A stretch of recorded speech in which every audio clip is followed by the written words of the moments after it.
Good morning, good afternoon, good evening, wherever you are in the world. Wherever you are in the universe. This is Commander Swifty, the Ineffectual Gamer. And this is an Elite Dangerous live stream. And tonight's topic, what happened to INRA? Or INRA, sorry. Or what happened to INRA? What happened at INRA? I don't know the correct phraseology for this one. Good evening, hello. I'm going to just turn this music down slightly because it still feels a little bit loud to me. That's better. Feels a bit better as long as it's not overriding. How are you doing, Mike? So you dropped in there. Oh, I didn't get to put my t-shirt on that I wanted to put on tonight, but never mind. It's all good. It's all good in the neighbourhood. Right, okay. I think we're all set to go. So we are here in the HIP 12099 system for tonight, and this is where we're going to find the beginning of this journey, interlinked with some story bits and stuff like that. So this should be interesting because I've done this before a long time ago, or I did parts of this. I didn't realise how much I'd actually missed out. So, actually quite looking forward to doing this one. I'm not sure if this is going to be... if this is going to work in a single stream, or whether it's going to have to be done over a few streams. Predicting 8, 9, 10... So my stream will probably 2 to 3 hours long tonight, depending on how I feel, how I get on, how I feel going through it. I've been a bit sleepy today, don't know why. Got plenty of sleep last night, but I just feel a little bit sleepy. So, I'm hoping that I don't end up feeling too sleepy. But I shouldn't. If you enjoy the stream tonight, please do drop a like. And if you're new to the stream, come by, say hello in the chat. And if you really enjoy it, you can leave... Well, leave one of those subscription things. And if you don't like it, leave a thumbs down. It's all the same to me. I'm all right, Mike. Not bad at all. Just gonna pull the earphones slightly back.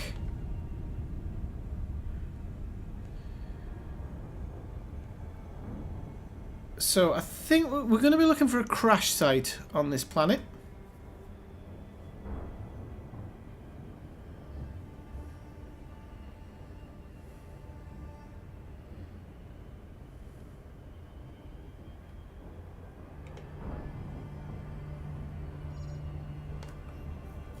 Okay, so it looks like I've already mapped the planet before. I don't know exactly how this is going to work out tonight because, as I said, I've done the INRA things before, but not in the way I'm doing it tonight. And I don't know if I've ever been to all of the INRA locations. That's the interesting one for me. So,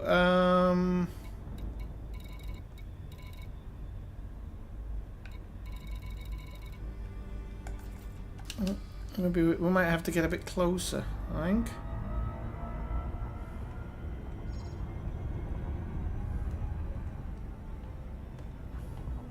Got some minor wreckage surface there, but I'm not seeing the other stuff that we should be seeing. I do need to turn off a few bits and bobs in my filters, actually, which will make it a hell of a lot easier for me. We're going to take off fleet carriers. I'll leave stations on. We need points of interest. Signal sources and systems is fine. Okay, that's the one we're looking for. Jameson's crash site. So we're gonna... Oh, we're already coming in, so we're not coming in too hot. So we'll go down to the crash site.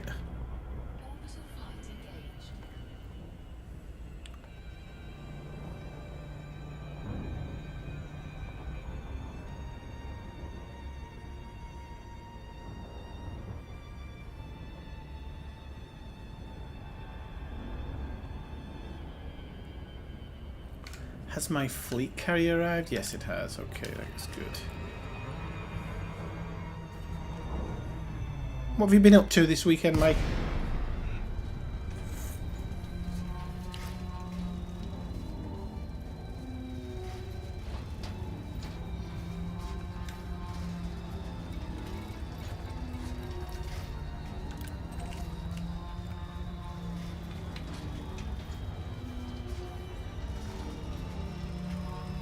So I'm not sure if we're on the light side or the dark side here. And I don't think I've ever landed here in the daytime. Put down our landing gear.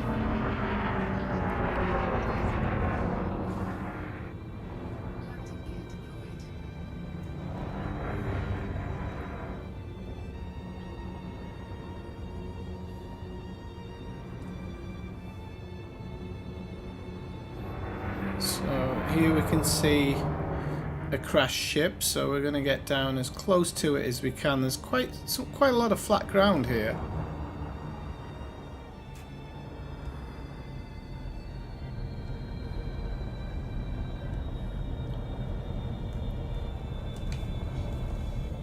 Okay, and that should be good.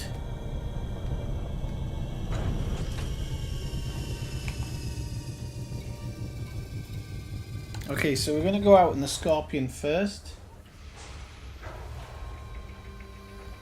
Yeah, actually, it's not been raining here as much as showering, but I've been doing house stuff all day, which I think is why I'm a bit tired, because I don't generally like doing that type of stuff.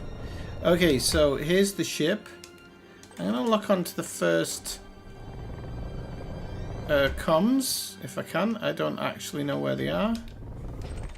There's a first one, so I'm going to see if... Yeah, I can get it from here.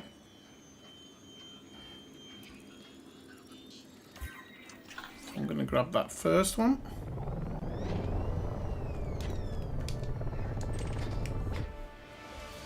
And try and get this one now.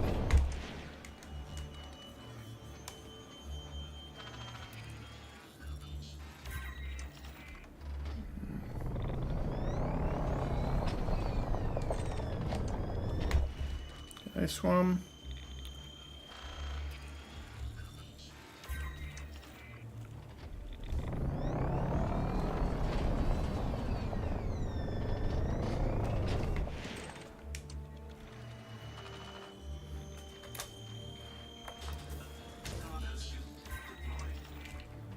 Okay. Oh, we don't need bio waste or anything. I'm all right there. I don't want any of that stuff. And I think there might be one more. I'm just going to check the discovered logs. Oh, it's only showing one so far. I don't know if that means anything. I think there might be another one here.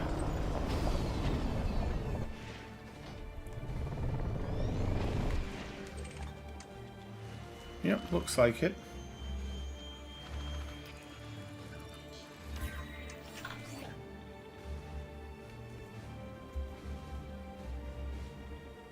Is Lawrence 7K?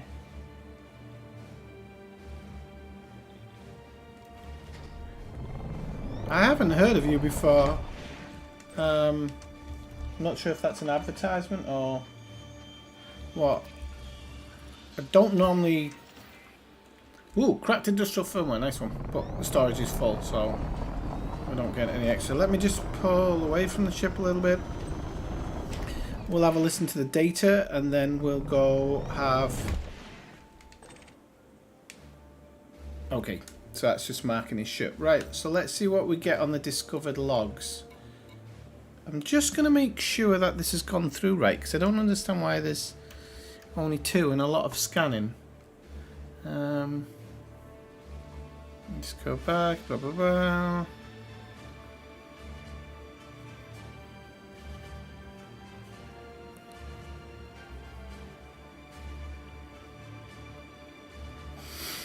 Doesn't say.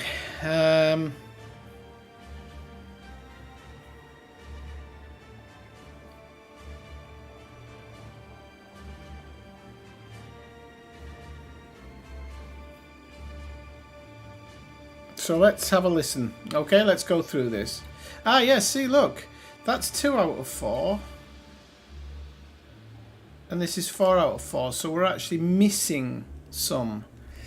I really hope that this isn't an accidental thing in the game, because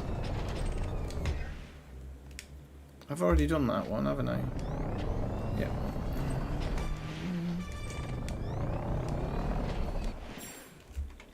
I'm going to keep going around just to make sure that I haven't missed any. Because to only have... No, that's not the one.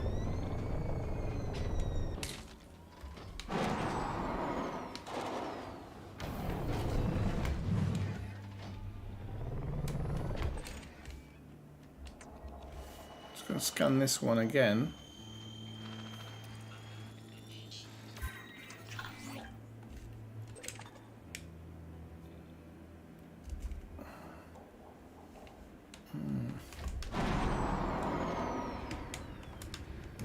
I have to do it this way because I can't get over the rock otherwise. Just gonna scan that one. No, okay. Right, okay, so we've got 3, which is not the 4. This is marking the actual Cobra itself, so I can't imagine it's that one. I think we've got like a fault, unfortunately, where it's not scanning the... it's not scan the audio bits properly. Ah, come on. Let's try it one more time. There's 9. Oh, really? I didn't know there was that many. It's easier to do in the ship. I can give it a whirl. Thanks, Mad Hatter. I didn't even know you can actually do it in your ship, which is... that's good. Thanks for letting me know. I'll give it a go now.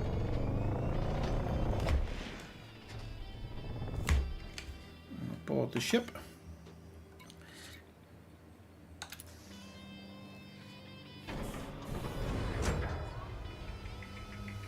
Oh, really? There might have been, Mike. We'll have a look. I'll take off and I'll just do a turn straight away. I never even knew you could actually scan it from your ship. That's pretty interesting. I think that was the one to the left, Mike, I think.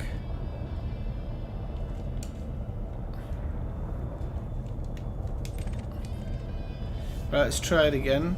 No, that's just my scanner. Okay, so we got 1. There's 2, but I did get this one.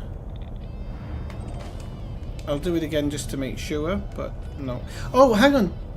Yes, it'll... Sorry, I'm just thinking to myself, but my data link scanner should automatically kick in. So if we count them, that's 1, 2...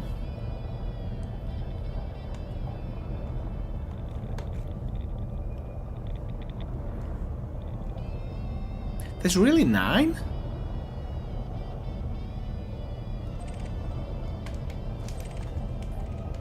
No, I've done that one too.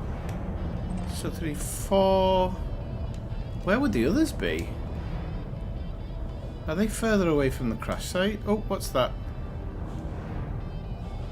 Oh, there might have been one right under the ship, you know, Mike. You might have actually been right. Just gonna have a look now. Where did I just see what I thought was one? There. Okay.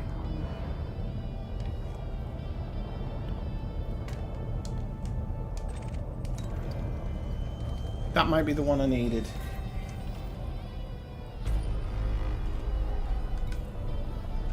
So yeah, I've still only got 3. Okay. 1.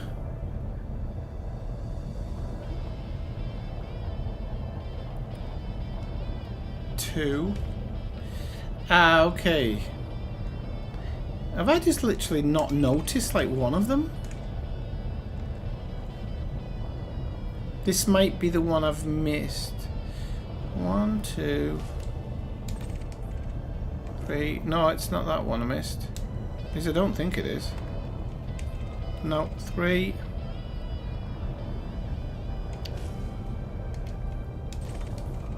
4.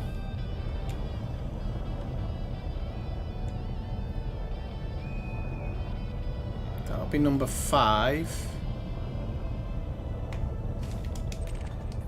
No, got that one as well. 5.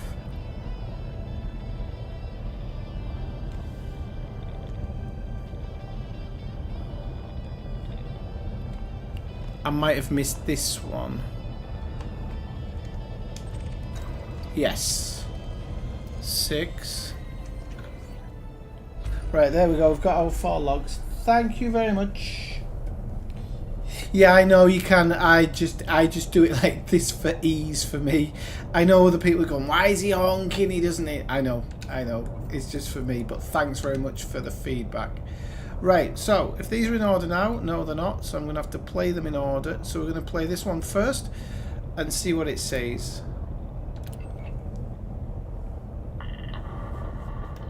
Hey there, kiddo. Now, I know I said I'd be coming home soon, but they've asked me to do something important. And I couldn't say no. I wanted to be there, believe me, but sometimes you have to make sacrifices. And, well, this is one of those times. I don't know if that makes much sense to you, but maybe it will do when you're older. Anyway. I thought I'd send you this log. I know it's not the same as being there in person, but it's the best I can do. I'm sorry. I'm not really supposed to talk about my mission, but if I'm going to miss your birthday, the least I can do is give you a good story. Consider yourself sworn to secrecy, soldier, okay? I'm sitting in the cockpit waiting for the old clear. They want to tinker with her for a while first, but they don't seem to have done any harm. All systems online, everything's looking good. I'd be lying if I said I wasn't feeling just a little jittery. You know, I've fought bugs before, sure, but never more than one at a time. Flying up to one of their high shifts, well, that's a whole different story. Hell, I don't even know what I'm carrying. Classified, they said. All I know is it's designed to target the bug's hyperdrive so they won't be able to leave the system. Of course, if it doesn't work, I'm just kicking the hornet's nest. That's why I've set my nav system to jump out as soon as I've deployed the payload. You know, can't be too careful. Wish me luck.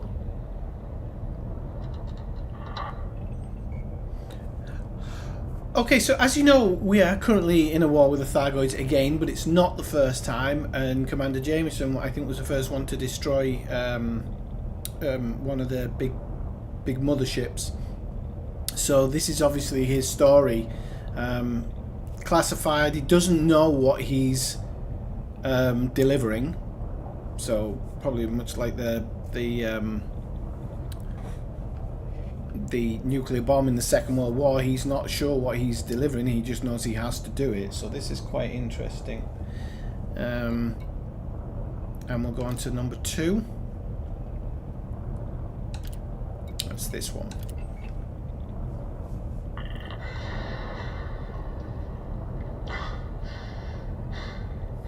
That was almost too easy. Thread my way past the perimeter. Mass base signature so I get close to the superstructure. I tell you, I've never seen a hive ship up close before. Doubt many people have. It was amazing, kiddo. Beautiful, really. Makes you realize just how smart they are, how advanced. I admit it. I hesitated for a moment before I hit the button. I had to remind myself it wasn't them I was attacking, just their technology. As if this microid virus of theirs even works. Oh, man. I watched the payload rocket into the belly of their ship and stuck around just long enough to make sure it hit home. Then I punched this rocket. Whoa! Whew. I'm coming home, kiddo. I'm coming home.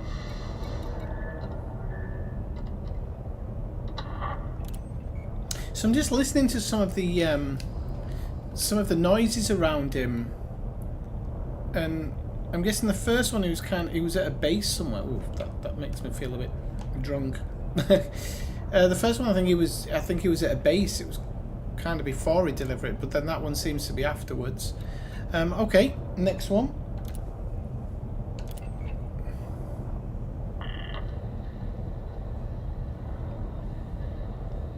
Supposed to target the hyperdrives. That's what they told me, just the hyperdrive, so we'd be safe again. So we could live without fear. Well, it did a hell of a lot more than that. There were sensors on the payload so I could monitor the reaction and make sure it activated properly. I'm staring at the data now. The weapon is lethal. They knew what it could do. They knew what it could do, and they used it anyway. How many have we killed? Thousands? Millions? God forgive us. I find it quite interesting that he's concerned with how many he's killed, because the initial thing was to stop the hyperdrive, but then that would have been to make them a sitting duck. So they would still have killed whatever. So I'm not too sure why he's so concerned. Right, last part. Let's listen. By the way, Mr. Mad Hatter, welcome into the stream. I do believe it's your first time. Good to meet you. Where are you from? Let us know.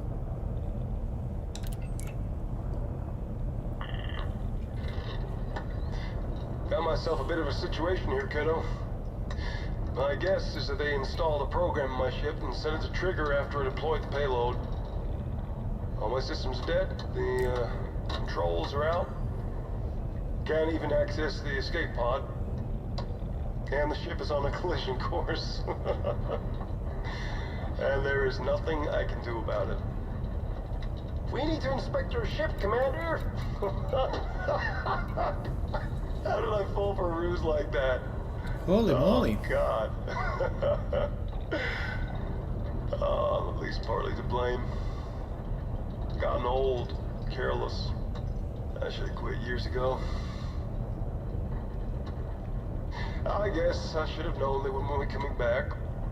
I mean, the bugs are dangerous, no doubt about it. But, well, this is mass murder we're talking about. You can understand why they want to keep it a secret. I know some men wouldn't want to admit they've killed thousands of sentient beings.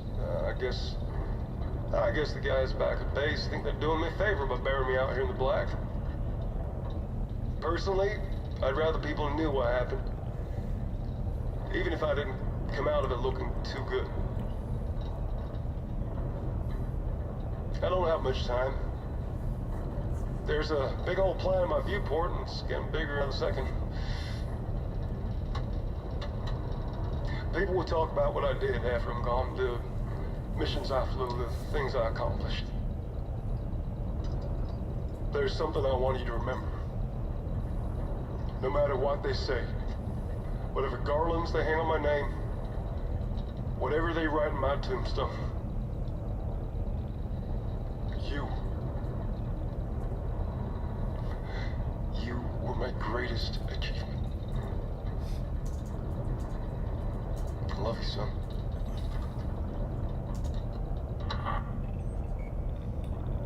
Right, so I'm just posting into my Discord. I totally forgot to put my stream in there, so for anybody who's over on Discord. Okay, wow, so they bumped him off on purpose. And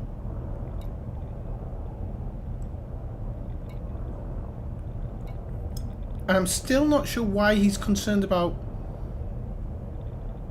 how many bugs they killed, because my belief would have been they'd have stopped the mothership, they'd stopped the hyperdrive, and then other ships would have just come and attacked it and blown everything up anyway. I don't think they would have been wanting to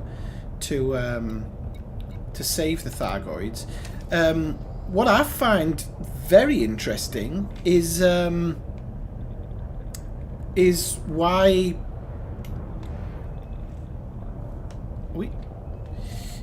why the Thargoids are attacking us on Earth. Why they've attacked Shinrata Desra, sorry.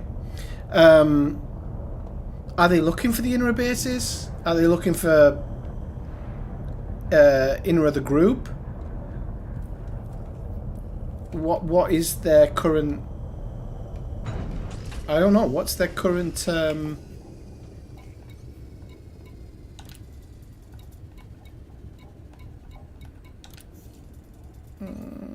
One moment, I'll get the other Artemis suit. I think I need the one with night vision just in case.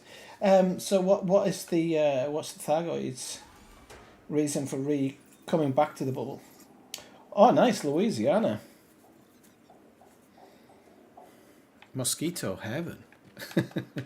Hate mosquitoes. I live in Spain and we have a lot of mosquitoes. So let's go have a look at his ship. There's not a body in the cockpit, which is interesting. Would they have put one in for us to see? Or is there another story there? We'll find out as this thing goes through.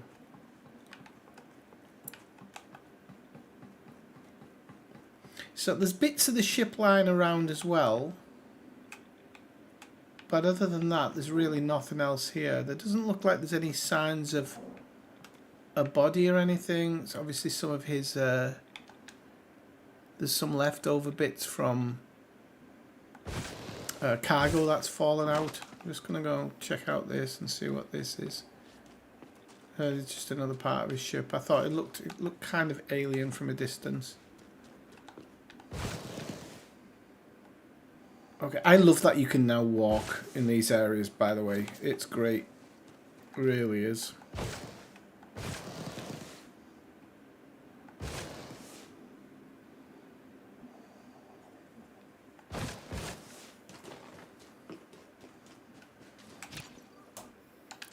Right, okay, so...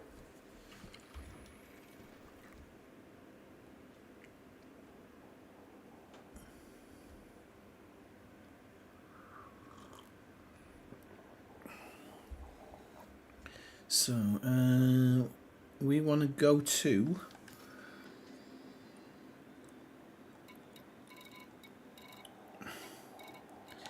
planet 1A.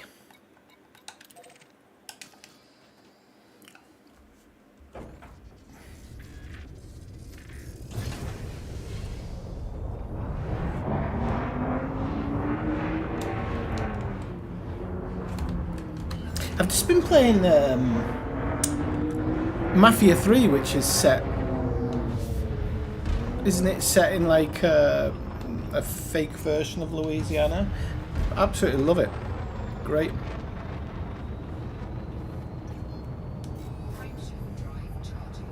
Right, let's go see what's on this this planet then.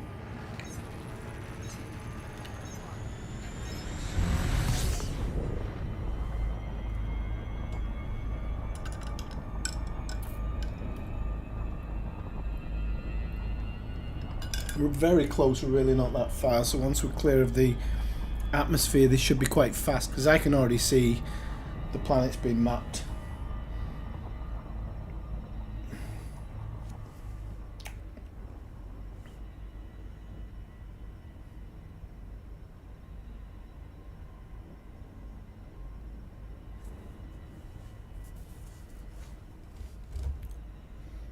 Okay, right, drop zone now, so we'll start speeding up.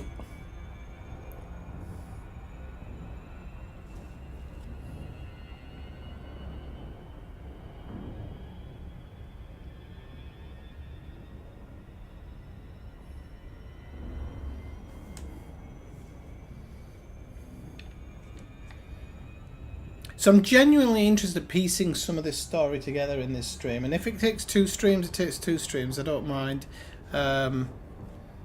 but I find this quite interesting. I've forgotten pretty much anything I ever heard before. I definitely don't remember the Jameson, the way that he complained about the numbers that he killed. I don't remember that at all.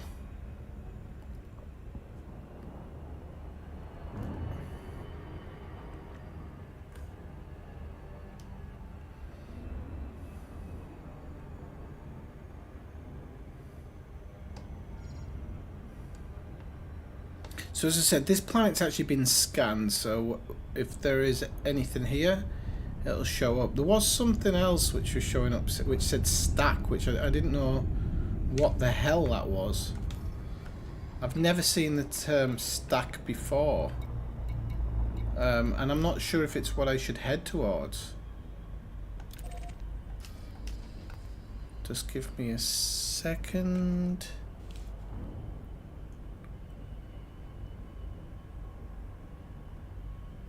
In fact, let's go into the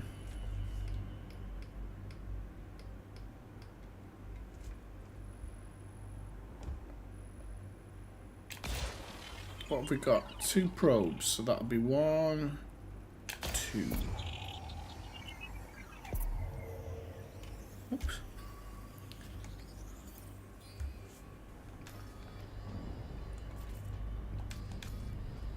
Am I missing something here?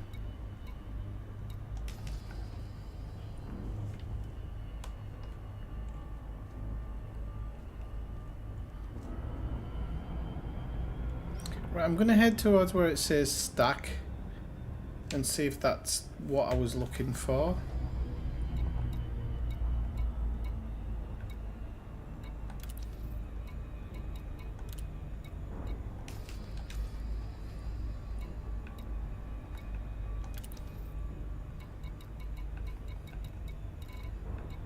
As long as I don't have fleet carriers on here. Right, I'm going to head towards this.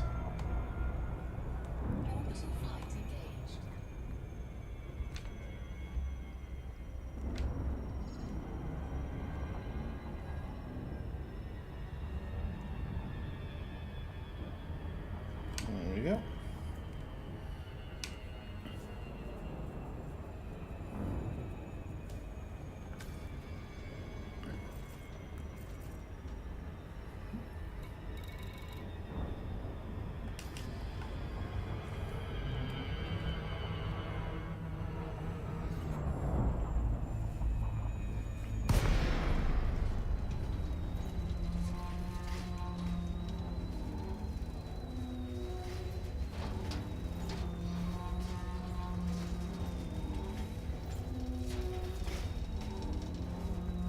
This song, when it kicks in, reminds me a little bit of Interstellar.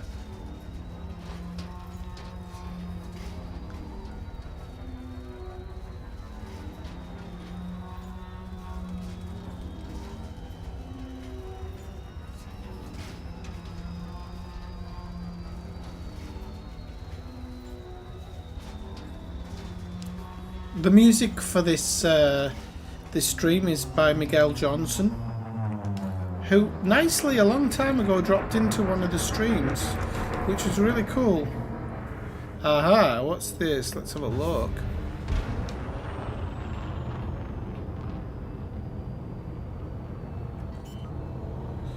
Landing gear deployed.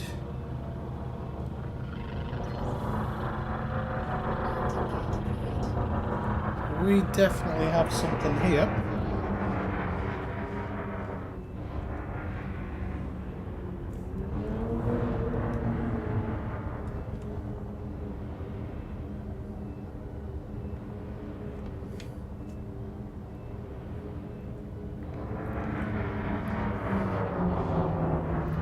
Wow. This is quite big. This is huge. This is huge. I'm going to park somewhere down here, wherever we can, really.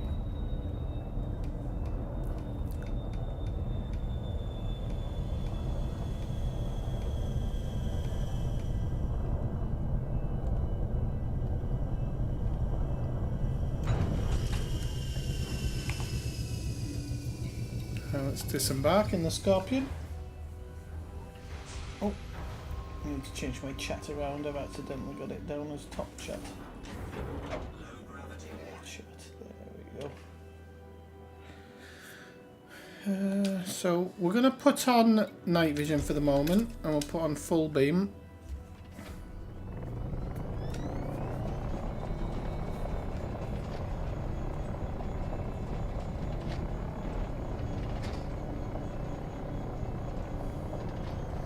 Okay, so here we can see it says INRA keep clear.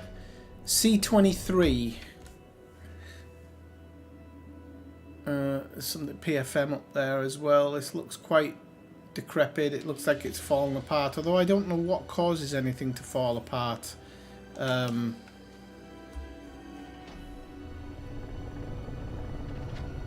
In space.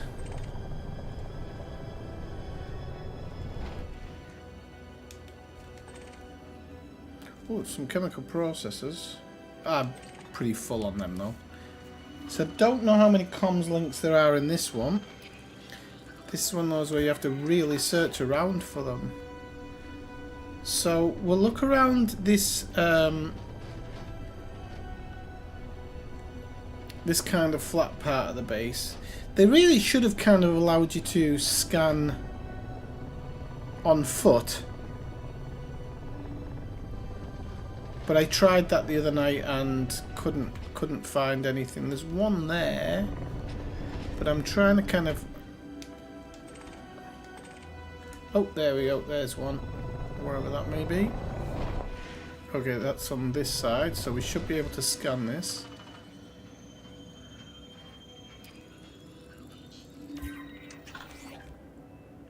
I should really open my cargo hatch and really just grab anything I can as I'm going around, to be honest. So, there we go. Wait.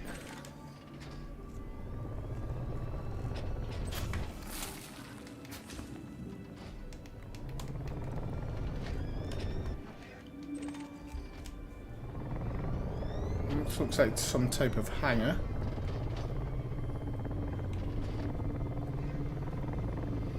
I couldn't grab that one. We're just going to go around the back of here.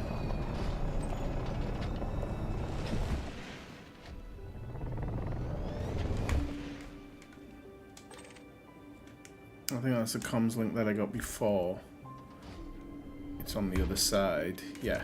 Well, it's gonna. I'll do a scan of it just in case. You've never been to this one? Ah, okay. Well, that's good. You're going to learn something along with myself, because I haven't been to this one either.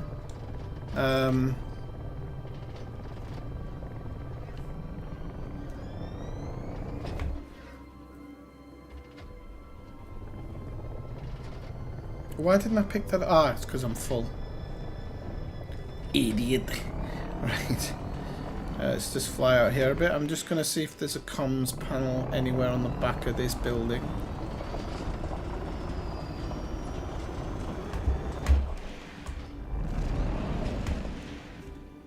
No. Right, okay, so let's concentrate back over here.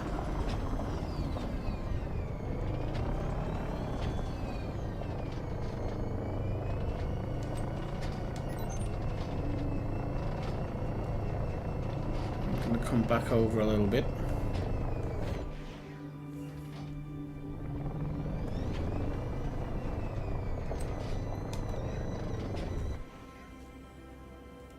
Oh, we've got a data point here. Oh, it's above us. Let's grab this one.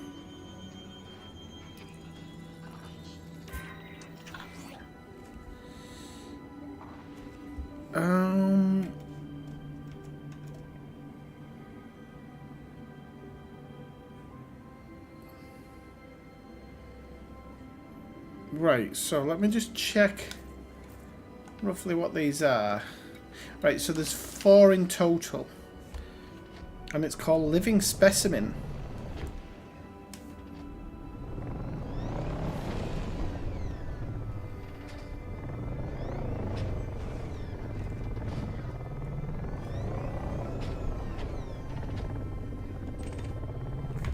Did I scan that one before? Yeah.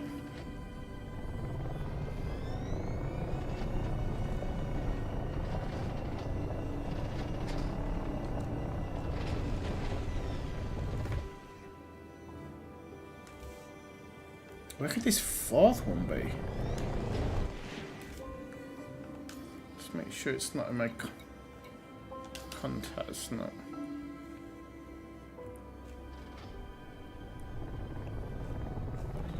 Let's just have a quick I'm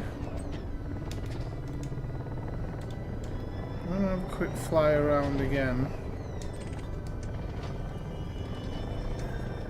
No, I already got that one.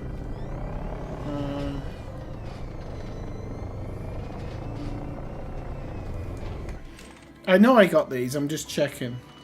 Because I've only got three things to listen to.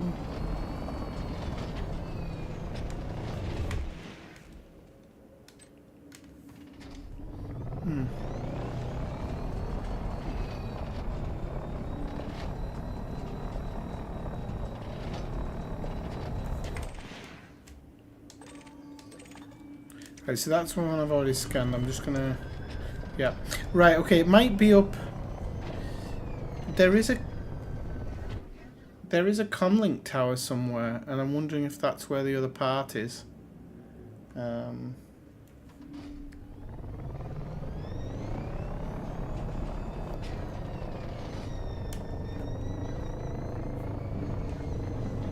There's a huge part base here, and...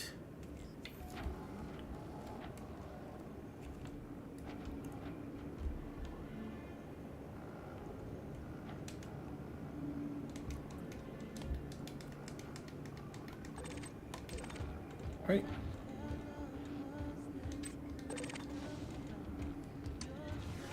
Okay, so this might be where the last one was.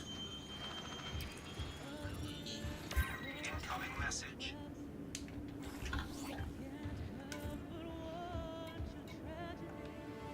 Oh no, we still need to find them. We've got unusual encrypted files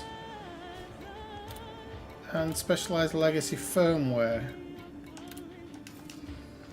Right, so we need to work this out. We need to work out where this fourth one is.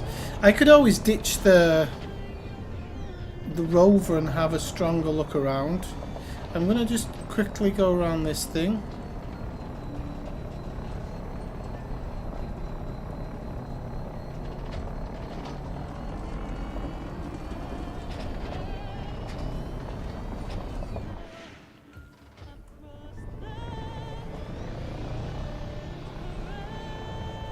This place is so big, but I would have assumed everything is within the compound part. Normally is. But you know what they say about assuming. But yeah, this place is too big to have... Oh, what have we got? No, damn it. Salvage. I got really excited there. Right, give me 1 second to... I think we're going to get out and have a quick look around. Because if we get out and look around, it'll allow us to have a bit more of a look around as to what we need to find, really. Right, so let me just...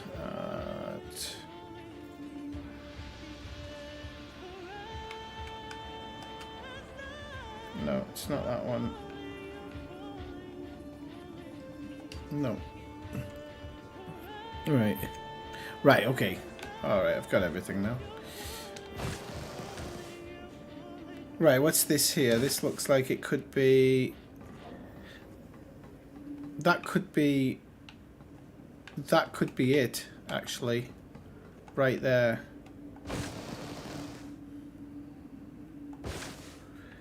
The first one when we came in was just on the left, wasn't it? So if we have a quick look there at what it looks like.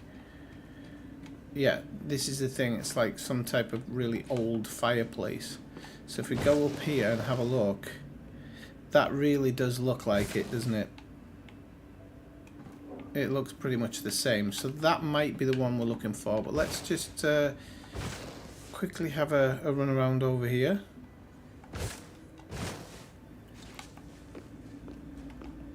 And then we came through here and there was one over there. That's fine. I'm just going to make sure there isn't one around here. It's 1, 2. No, there's not one around there.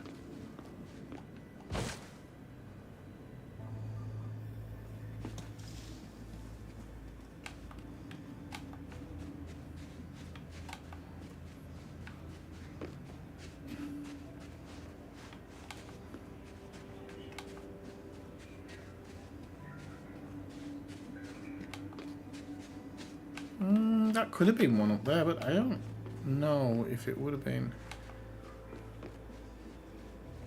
Yeah, I think it must be that one on the little bridge thing there. It's definitely not where that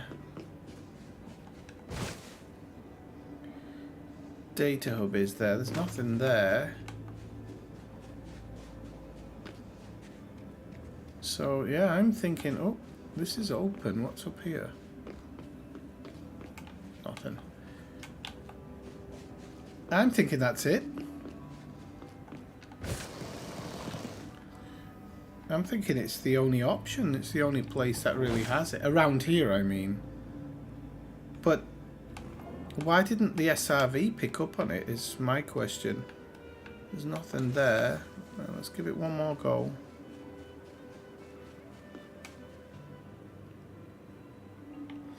You mean that one that goes up?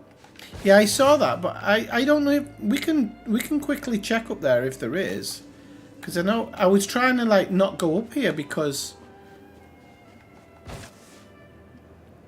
I don't know if they'd put it up here. The reason is like most of the bases and things are kind of cutouts, cardboard cutouts of themselves, so you don't normally find the extra stuff like up here. Yeah, it's not here. I do think it might be on that ramp. It's a strange place to have it, but we'll go up the ramp and see. Otherwise, it's just a case of circling these buildings to find the extra one.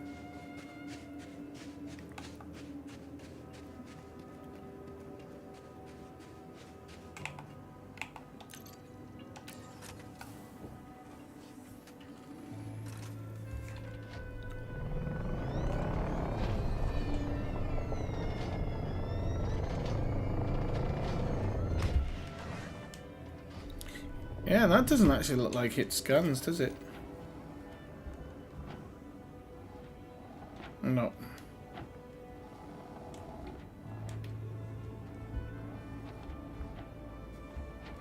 However, I have noticed something there. Is that on my normal scanner as well? Right, okay. That's interesting. Right, so let's see what that is. Yeah, okay.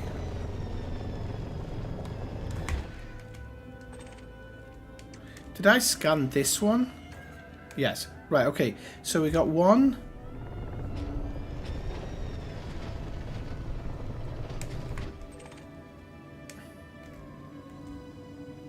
2. 3. Right, and there isn't a 4th one showing up here that I can see. Oh, there is. There's something. There's something just popped up, and it's not those shield emitters, I don't think. Let me just go around the back of here. Oopsie daisy. Put the night vision on. Right, okay, so let's just have a quick bez down here, see if anything shows up.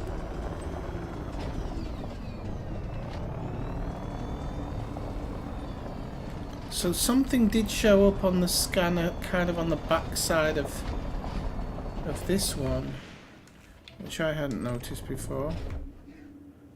But that might be those shield emitters. Right, let's go back around here. See if any... Wait, what's that? That's that one. We've got them, so we don't need to worry about that one.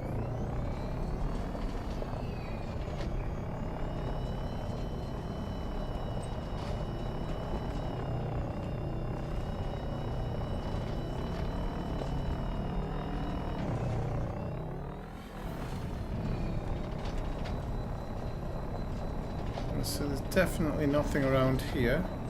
Just going to have a bit of a drive back down this way and see if anything shows up. Right, there is something on my monitor here, so I'm just going to turn around and see if I can.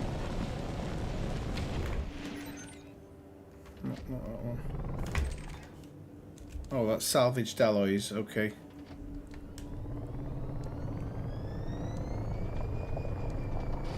So I don't need them. Right, let's go have a drive up here then and see if anything shows up. This is driving me crazy. That'll be the original one, I do believe. Just do a spin around. No, this is something off to the left. Alright. And that's the one I've already got, definitely. Right, okay. Right, let's go up here and have a look then. Hey Jess, how's it going? Yeah, it's alright, I'm just having trouble finding this last thing to scan for the story. Which is a bit annoying because it's not showing up. Ah ha ha ha! Hang on a moment. Where is this? Okay, you were right. It was up the ramp. I do apologise. Hey, we've got it. Right, okay, let's have a go through it. See what we've got. So this is called Living Specimen.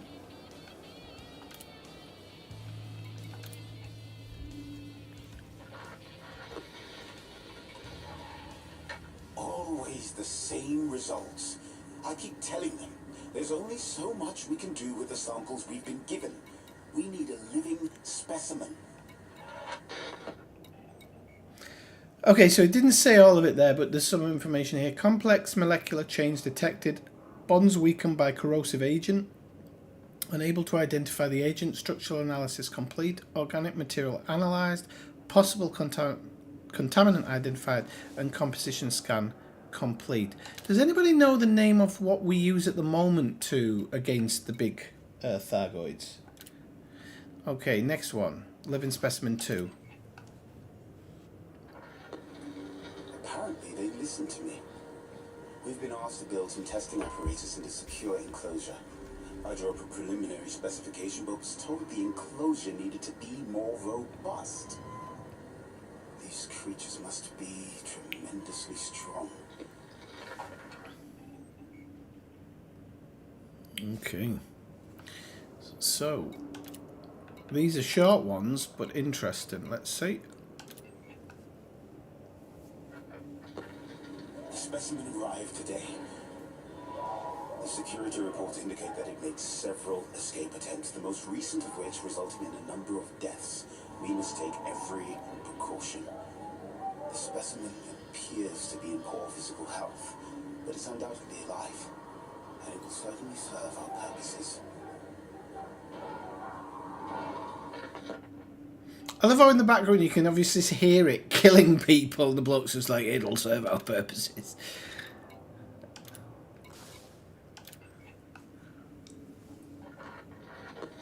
The specimen is highly resilient and seems to be able to withstand severe physical trauma, even to the point of losing limbs.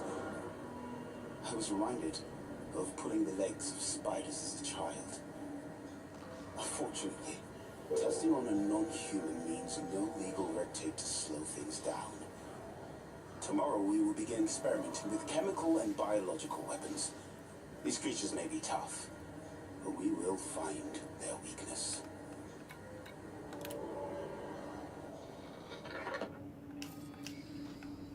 Okay, so this is obviously connected to Commander Jameson. Whatever they were doing here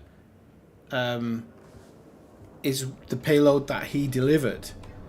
The interesting element to it is what went on here. So we're going to disembark for this, because in the SRV and in the ship you don't always get a good idea of things. But look at the size of this. Look at the size of these clamps and this system here. And look on the floor. That is a piece of a Thargoid. But the ship. So when they were talking about testing on it, what did they? Do you think they caught the ship and pulled it apart here and then took the specimen inside, or was he talking about the ship as a specimen? These are definitely pieces of a Thargoid ship, so...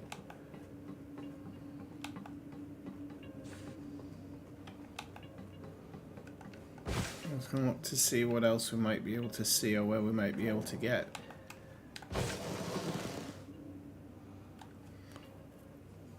So it looks like a 5-building complex, huge sprawling complex, along with some type of tower, which I find very interesting.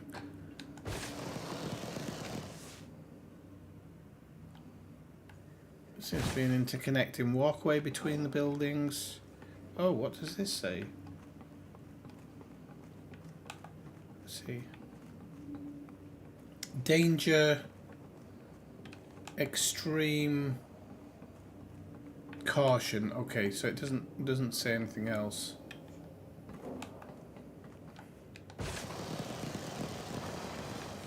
This one seems to be separate from the others, so if they did test on a Thargoid, it was probably here.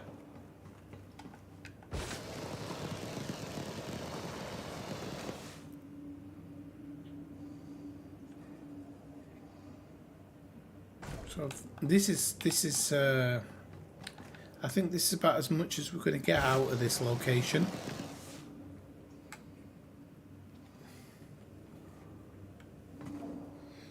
No, not yet, but it is believed that it could be coming. I believe it will be coming. I think that's why they've sent the Thargoids to Shinra to Desra. There's no, or Desra, if that's how you pronounce it. I've said before, I'm not sure if they're going to try and make us expand out of the bubble. If like the Thargoids, there'll be this massive Thargoid war, and so some people will go out of the bubble and stay away. Whee.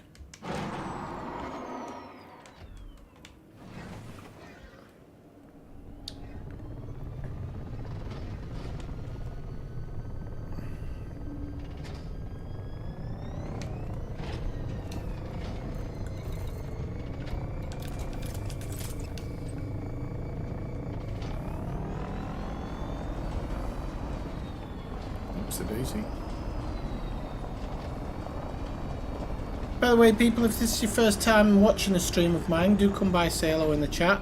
Both Jess, Two Wheel Freedom, and Mike are nice people, and Mr. Hatter, who I think it's their first time in the stream, seems very nice as well, very helpful, which is good for me because I always need help.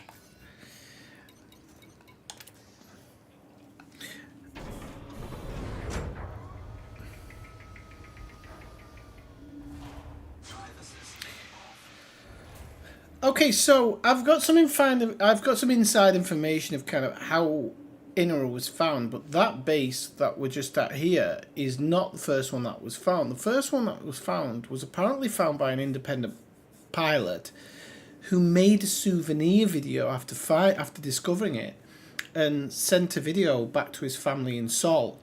But in the meantime, he disappeared. So Galnet released a video showing the abandoned base, and immediately a number of independent pilots began searching for it. And in October 3303, the winged Atlantis, Osiris, and Children of Raxxla announced that the base had been found thanks to skyboxing, which is a technique involving analysing the video's space background and repositioning in space to match the stars and nebula, and then finding every moon and planet, because surface scanners didn't exist back then, to finally find the base. So, you know, this was a lot of work that they put in. And so we're off to see this first base that was discovered. And like I said, it was discovered by a commander who disappeared, which is quite interesting. Oh, I'm in the bubble, Jess. I'm in the bubble at the moment. I don't know where it's going to take me, but I think all of this is in the bubble.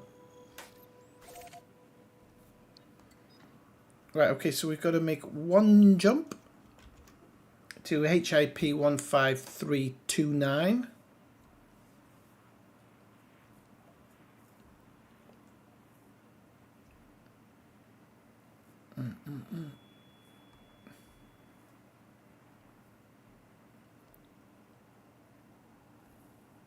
I'm just wondering if we know where to look.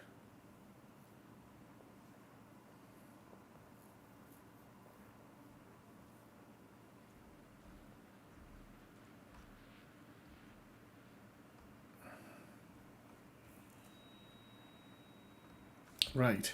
No, it doesn't actually tell us where to look, which is a bit weird, but we'll work it out. We'll get there. Landing gear away.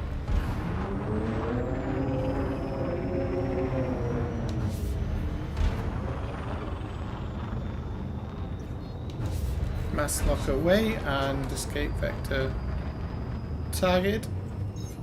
And we're away.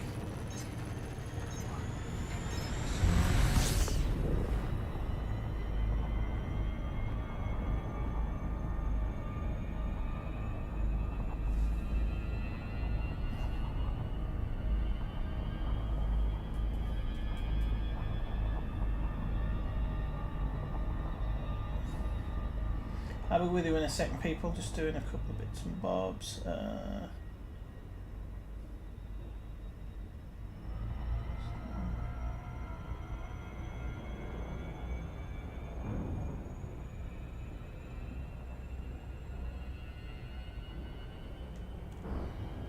crap, where did I put my phone? Okay. Sorry, I just need to do something. I'll be 1 second.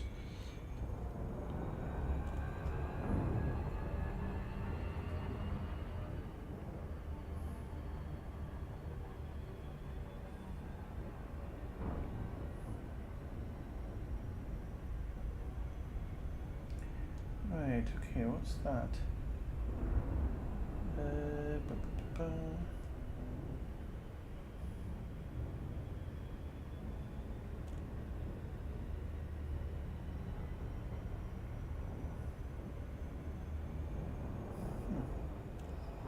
That's strange. Right, okay.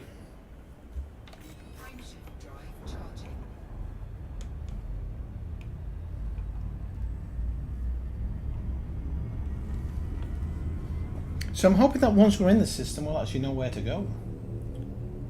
Would be helpful. Mr. Mad Hatter, I have been playing for 7 years. I'm just a bit of an idiot. That's not...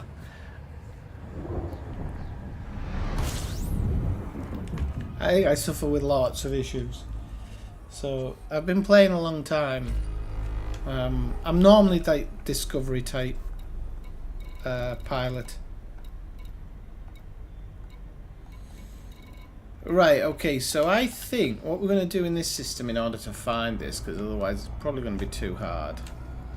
I don't think I've been in this system before, because everything is marked as unexplored.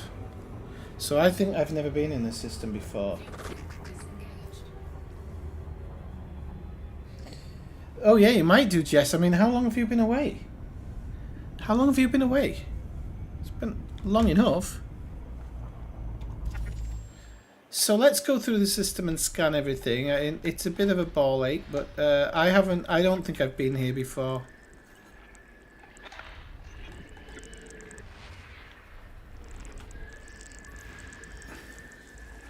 So it can't be that one. I'm guessing we're looking for anything human signals. Oh, there's 5 biologicals on that planet. The explorer in me is salivating. I just got rock hard. Right, so we'll knock these off. Just to get them out of the way, because they're always... We don't have to do it, but they always seem to be there, and it's...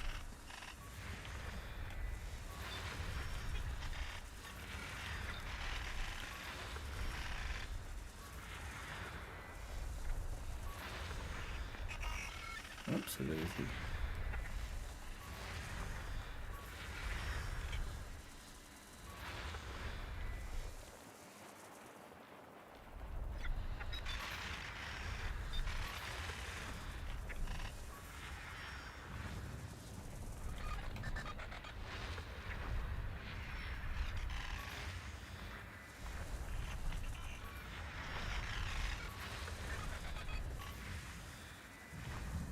God, there's still some more. This is why I said they're thoroughly annoying, but I wish they'd done these in a different way, but they didn't. So, but they're out the way now, so... Right, what we want to do is concentrate on gas giants for the moment. So we'll go through this one. There we go. I'll just make sure there's no others in the area. No, there isn't. So now we concentrate on the planets.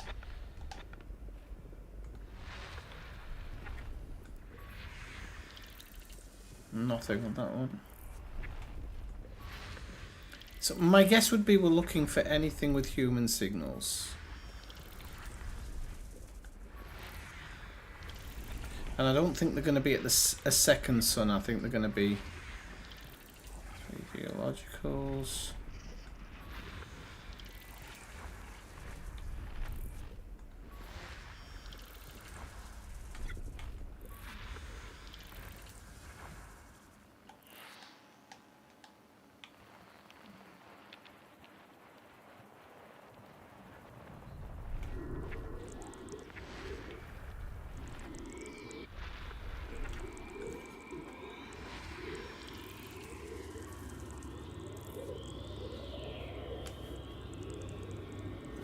A whole year. So what do you think you've accrued in a year? Do you know what year?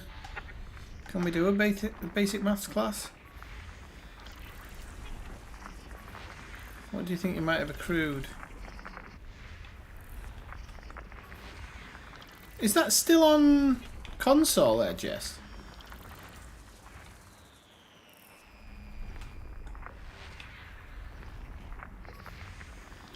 Geological...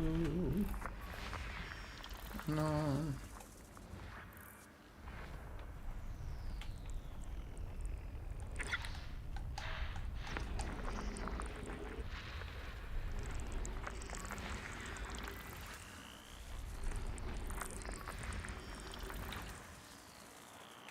Right, okay, from further down. There's actually one behind the sun as well.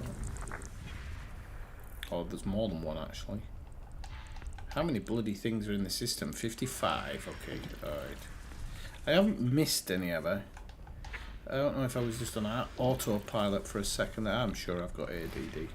I think I was on autopilot a second there and just lost it. Oh, that's an asteroid, so that'll wipe out a fair amount.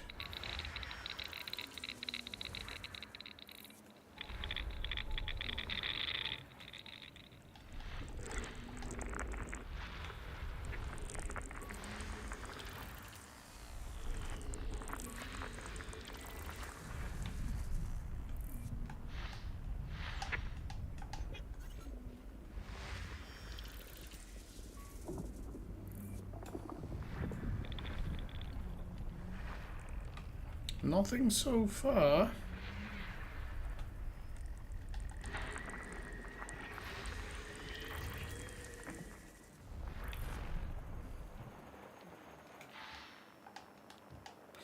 If we can't find it on this band, we're going to have to move... Oh no, there's something here.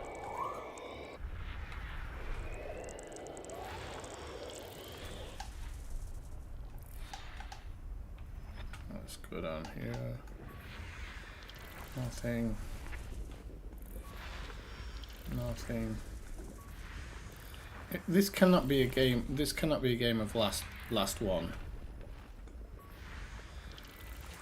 Which is nothing.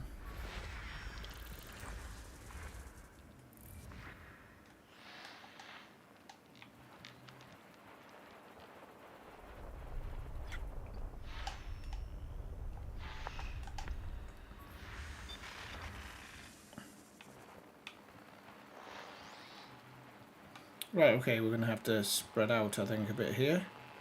So we'll have a look down that other line.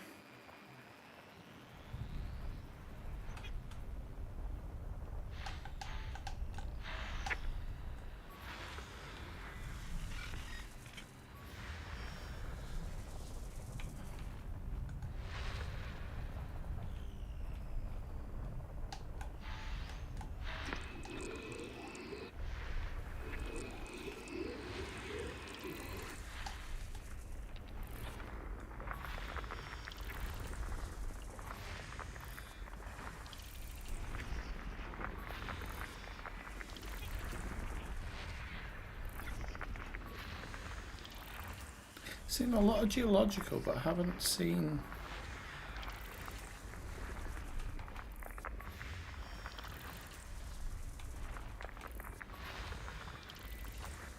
any human signals.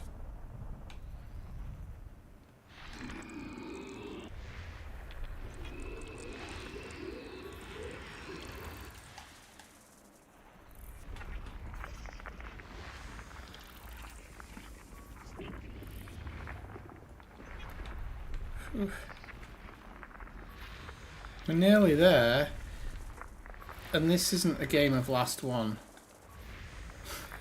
I don't think.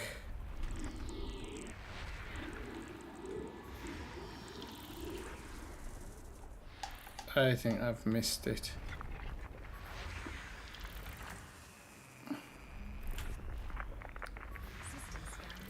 Yeah, I must have missed this. Let's just go through this one. Okay, let me do a quick search.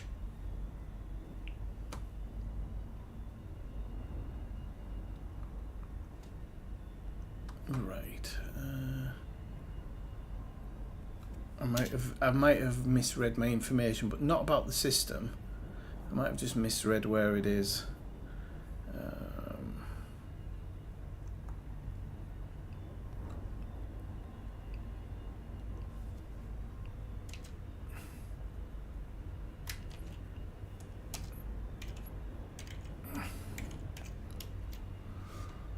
Alright. Right, okay. So let's have a look.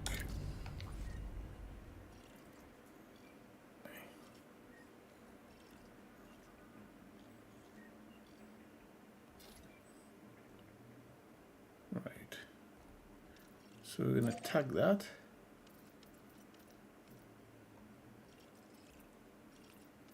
I can't remember where you find the information. Is it that one? There you go. Location human 1. So I did miss it. I did miss it. Okay, off we go. Now it's only 2.07, so 2,000 light seconds. It's not far at all. We'll be there in a jiff.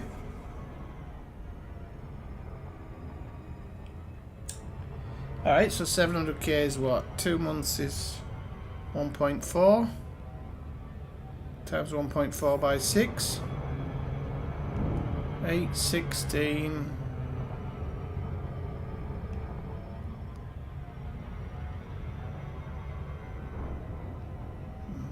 Can't remember now.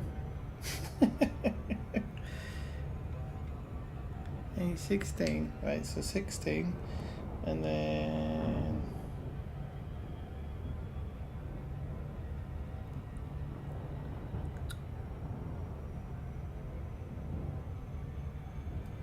that'd be 16 million then, wouldn't it? About 16 million?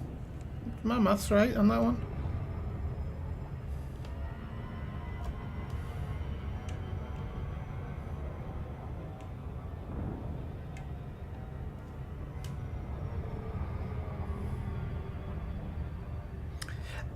Actually, it's funny you should say that. No, I haven't. I do have it equipped on one ship, but I didn't actually know how to use it at the time, and then I switched ships and I haven't used it since. But I do plan, when I'm going out for exploration, this one, the Varuna, will be the scout ship, so it goes out and finds the interesting planets, which will then be noted. And then after I've done the scouting missions, I will return to the ship to switch it out for my laboratory ship, which will then come down to the planets, and that one will have an SCO, because I might have to travel big distances on that one. And I think that's how I'm going to play it. It'll keep the gameplay loop interesting. But yeah, definitely handy, definitely.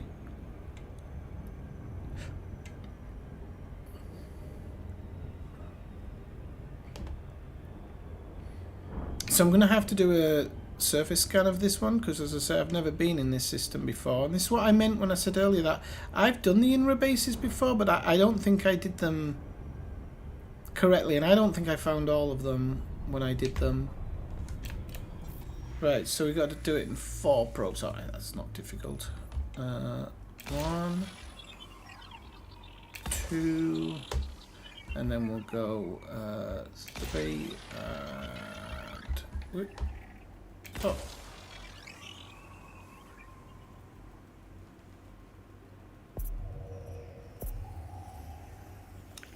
Oh, I thought you meant like 700k per month or something. 700k per year, that can't be right. 700 million per year, maybe. Because it's a weekly.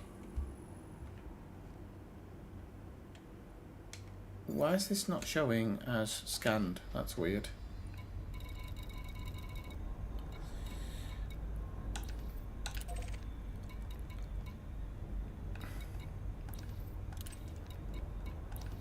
Right, so there's a human signal there. But that's not what we were actually aiming for. We were aiming for... I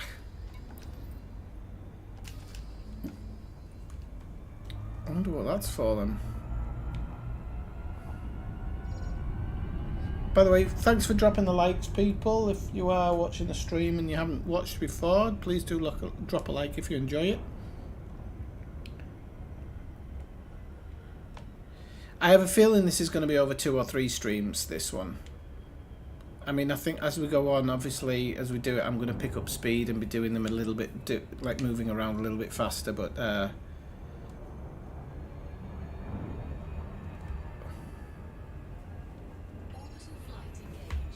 coming in way too hot there. That's better.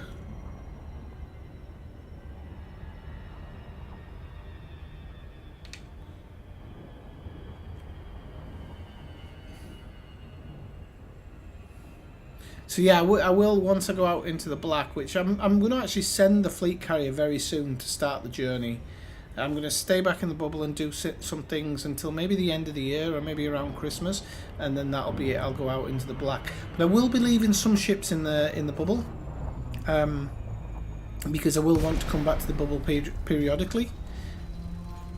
But the Zoomski ship will be out in the black permanently, and I'll spend the majority of my time out there as well. So thankfully we're on the light side of the moon today.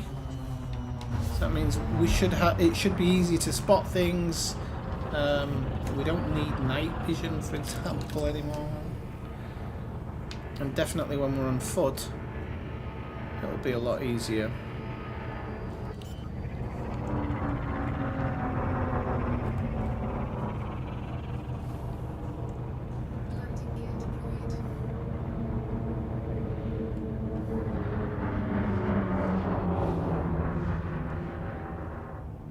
Seems like there's 2 entrances to Stuart's Retreat, and it's quite a small place.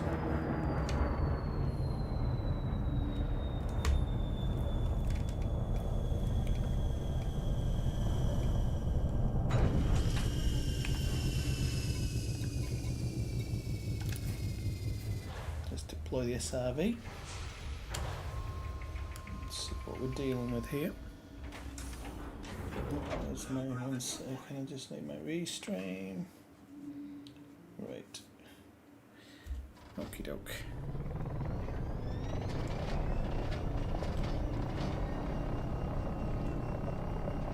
Right, so I'm going to turn my lights on because some stuff we can't actually.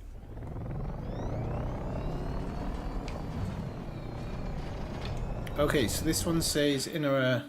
C23, it said that before, but this time it says PFM. I don't think it said PFM on the last one. I might be wrong.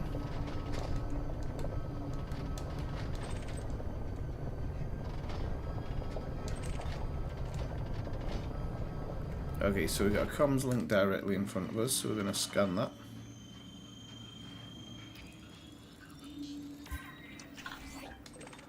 Also got some heat dispersion plates, but we don't need that.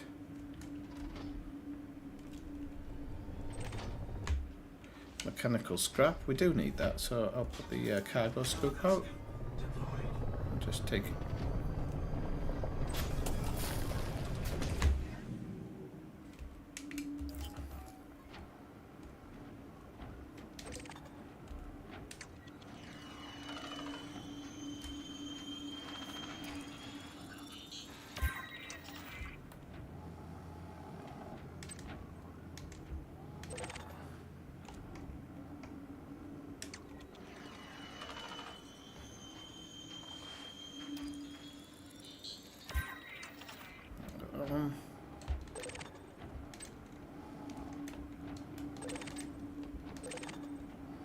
Mechanical scrap. Another settlement comes up with there. Oh, I've already done that one.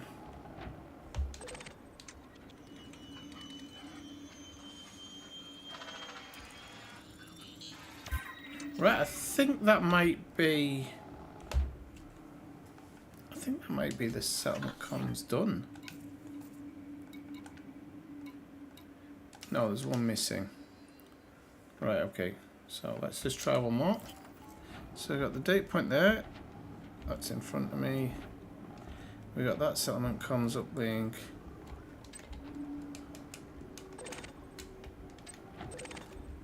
We got that one. We got that one. So I think there's just one more a little bit further around somewhere. So if we go around here.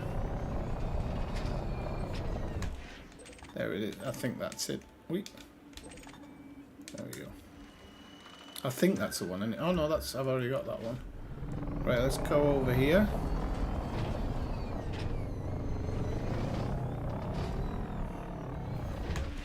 Try again.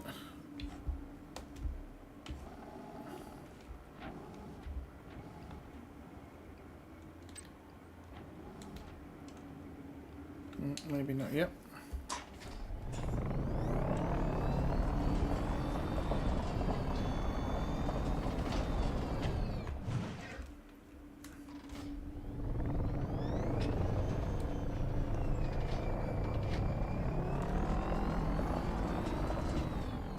There we go, that'll be the last one there. I think I might have actually... Oh, that's not it, that's the one. Fingers crossed. Sounds like it is. Right, okay, yeah, that's the last one. Okay, so we've got unusual encryption files.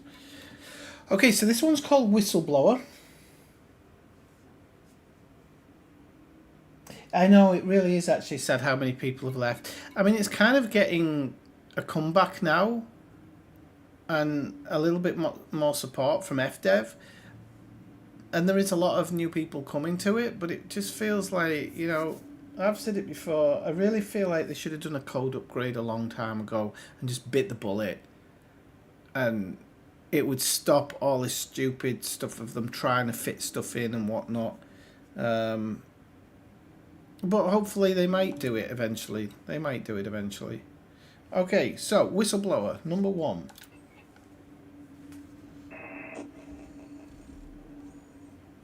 I don't have long.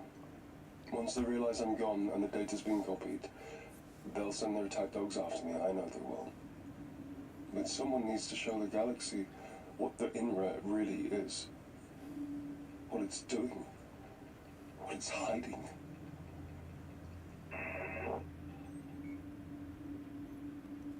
Right, okay, so first one out of this one. This guy's copied some data. I think when he says they'll send their attack dogs after me, he's not talking about actual dogs. But INRA were obviously doing something. INRA were obviously doing something they shouldn't have been doing. I think that's quite obvious. And we know it kind of from Jameson's log and then their scientist log, who sounded pretty evil. Next one. I'm sorry for the part I've played in this. Truly. I was a researcher at a facility in the Hermitage 4A system exploring agricultural applications of Thargoid-derived technology. The lab was owned by the INRA. Publicly, the INRA likes to emphasize the whole altruistic cooperative thing, but in recent years it's become much more focused on weapons testing and manufacture. Believe me, it's a military contractor in all but name. Number 3. The nature of my field was the study of disease-resistant crops, mycoproteins, that sort of thing. I was getting good results, even if my superiors took no notice. Then everything changed. I was running a bunch of control experiments, just trying a few things out, really. It was an afterthought. It wasn't even related to the main body of my work. The results were interesting. I didn't think they were particularly significant, but something made me take it directly to one of the INRA guys. I don't want to go to Dr. Prince. She's always been pretty dismissive of my work. I would give anything to be able to undo that decision. Anything. I'd do anything. Right, okay, and the last one. All my equipment and samples were whisked off to some remote facility. Later I found out I'd been taken to a weapons testing site in the Alnath A2AA system.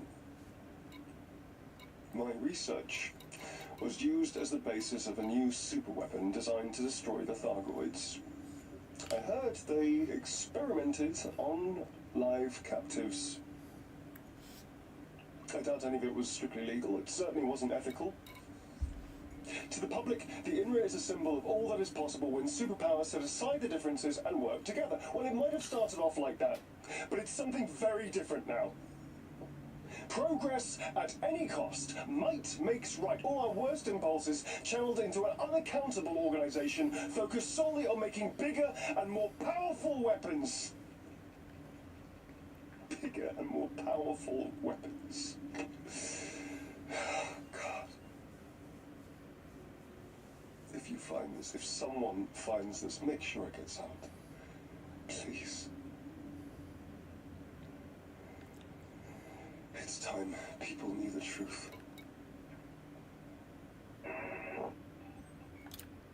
Okay. Jess, are we friends in game?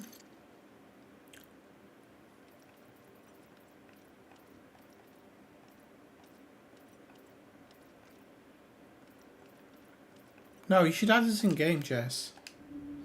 When you get a chance. Ineffectual gamer. Right, okay, so this guy obviously doesn't agree with what INRA are doing. What do you think in the chat, people? Let me know if you think what INRA are doing is good or bad. I mean, at the end of the day, the Thargoids were a threat. They have proved to be a threat, although I don't know if the original kind of war was our starting it and provoking them.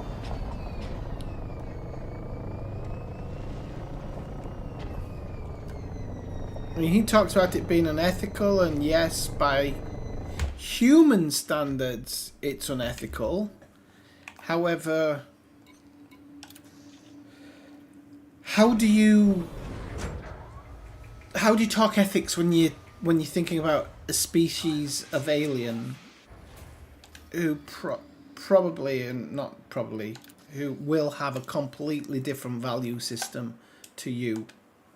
And the fact that they take so many human hostages tells me that they're not that nice. Okay, so I have been to this system before. So that's where we're heading to. All these are showing up, so I must have seen this one in a previous visit. So let's go find out the next part of this story then. Yeah, I think I was just thinking that myself.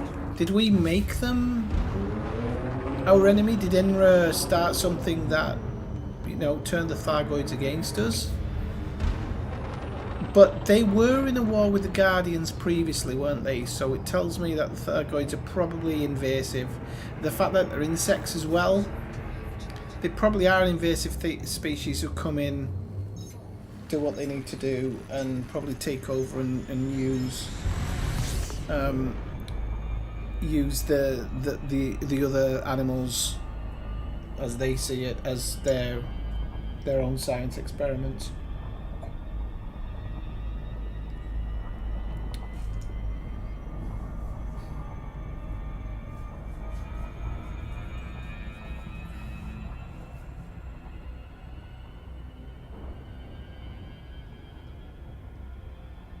Yeah, because I think sometimes that the way that the Thargoids are perceived to us now is just like they're an enemy, and then you hear about all the wacky cults who wanted to be the friends. So if you look at the stream from last Sunday, when I was covering I've forgotten the name of what I was covering last Sunday. Let me just see, and I don't think I actually named the stream at all. Well, if you go back and look at my last Sunday stream, we're following the Far God cult and their belief that they were going to be, you know, the first human contact with the Thargoids, and that the Thargoids were somehow angelic, and we're going to take them to the Promised Land. And it did not turn out well for them at all.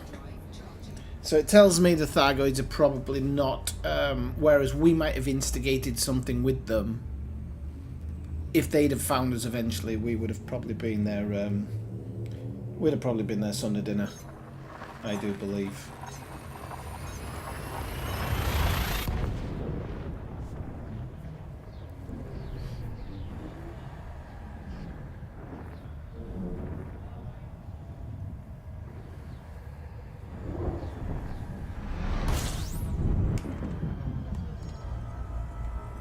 But then again, who gave, you know, INRA the right to start an intergalactic war?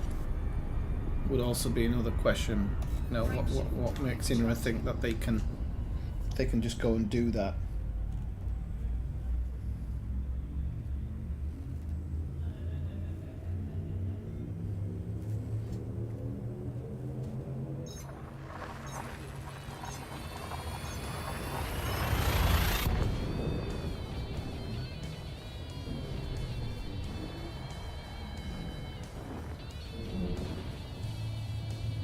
So we'll be moving on to the next base to have a look at. And there are a lot of INRA bases. INRA, sorry, not INRA. Who named that bloody website INRA? Oh, INRA. INRA. How many jumps are we? 2 more jumps. Oh, we need a permit for that one. I need to look that up. Terra Mater. I didn't know I had any to go. Any permit locks. I thought I'd got them all.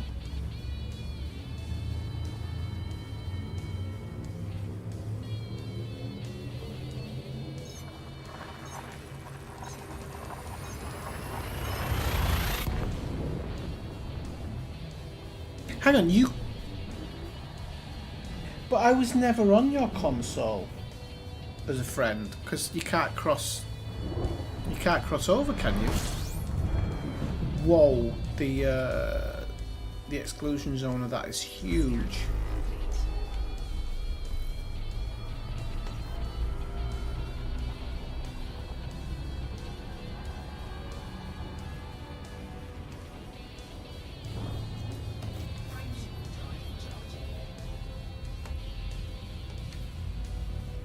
Or am I misunderstanding you? Which is a very high possibility.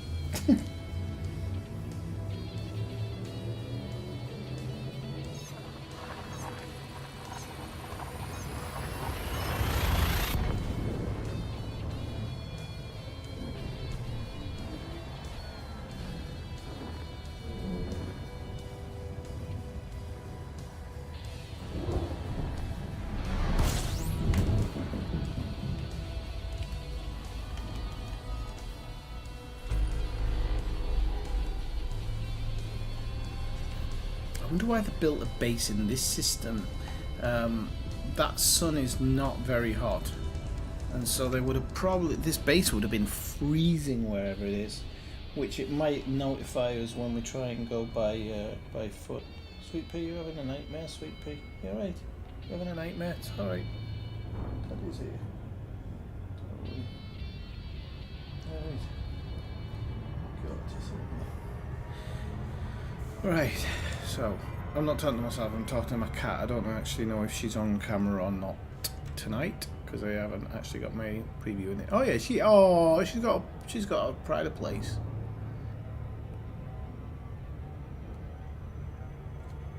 Got pride of place. Everybody can see when you get on my tits. Right,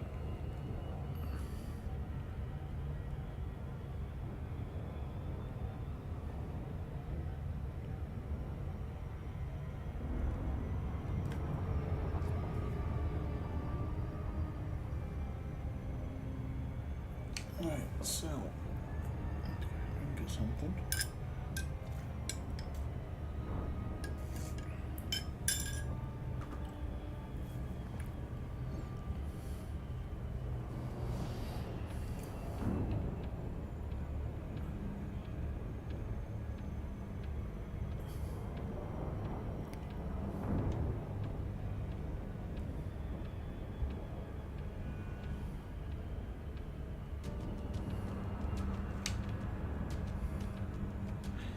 Okay, we have got one human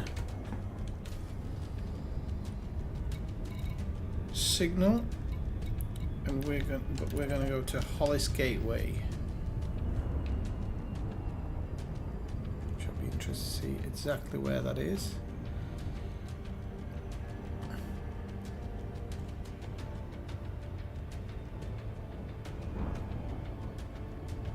I think anyway we cut this, we're going to be doing it in the dark.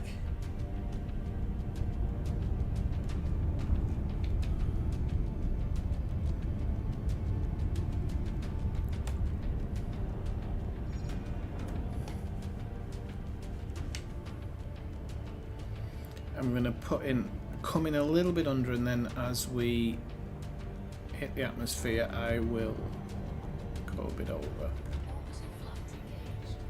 That should get us on a good trajectory to go down on. To go down to.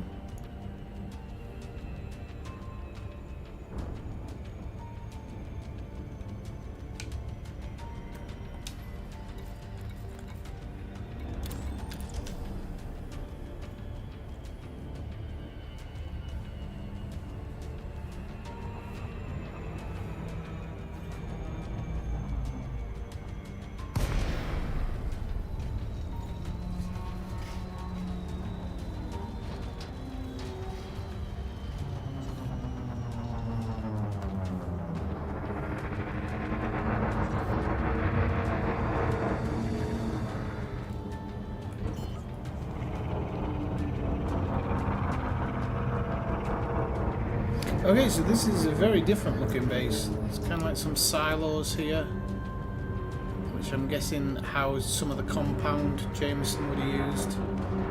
I wonder why it's here though. This just doesn't seem like the correct area to... As I said, that sun's probably freezing cold, which will make the planet itself very cold. But if you've noticed, some of the bases are on dark sides of planets constantly, so that makes me wonder if this was all done on purpose. Did we land to the right of the base? Oh, we'll need to put bloody night vision on, won't we? Yes, we did. Okay, so we're going to drive up to the main gate, as per usual. See if there's any changes here. No. So it's the same markings as the previous. So what I'm actually going to do here, because I never realised you could properly do it before, is I'm going to park right here and see if we can't get all the scans in one go. So we'll scan the data point first.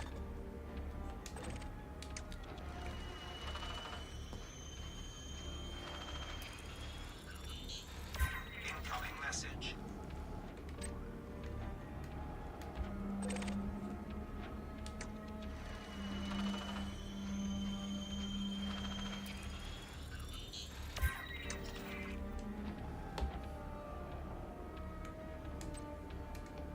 Right, I think there's one actually straight ahead there. I just can't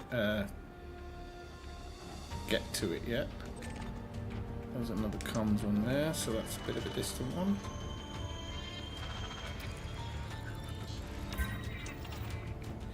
Either there's one behind us or just next to us, I'm not too sure. Oh, that's grid resistors. Okay, so we need to drive in a bit further, I think. Just gonna check this. Yeah, so there's 4 on this as well, so we'll go a little bit further in.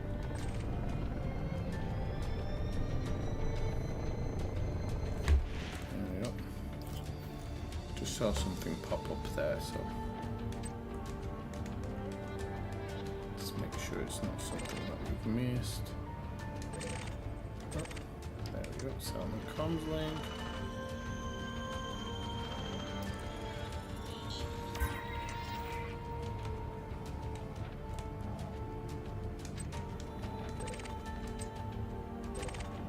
Chemical processes there. There might be something up there, we'll see in a second. Right.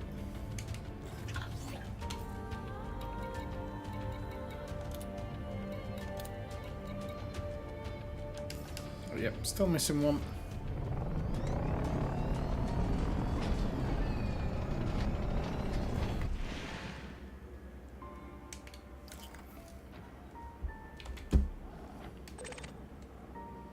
Hybrid capacitors, no, we don't. I don't even know if we need them. No, not really. Right, let's go off to this side because we seemingly got a lot of what we needed on that side. I think this I scanned this one. I'm just double checking. I don't know though. Nope. Okay, so that'll be the last one. Okay, so this one is technology testing, and then I'm going to get out and have a look around this one. Hey, Zelton 377. No, this is live. I can see the chat. Yeah. Okay.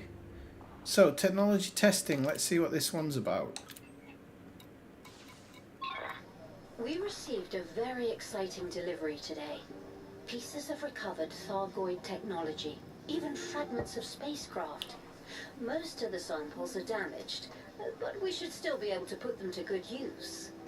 Thargoid technology is, in many respects, far more advanced than our own. Understanding it could open up all kinds of possibilities and rapidly accelerate our own development. Space travel, energy, weapons, even medicine. The applications are potentially limitless.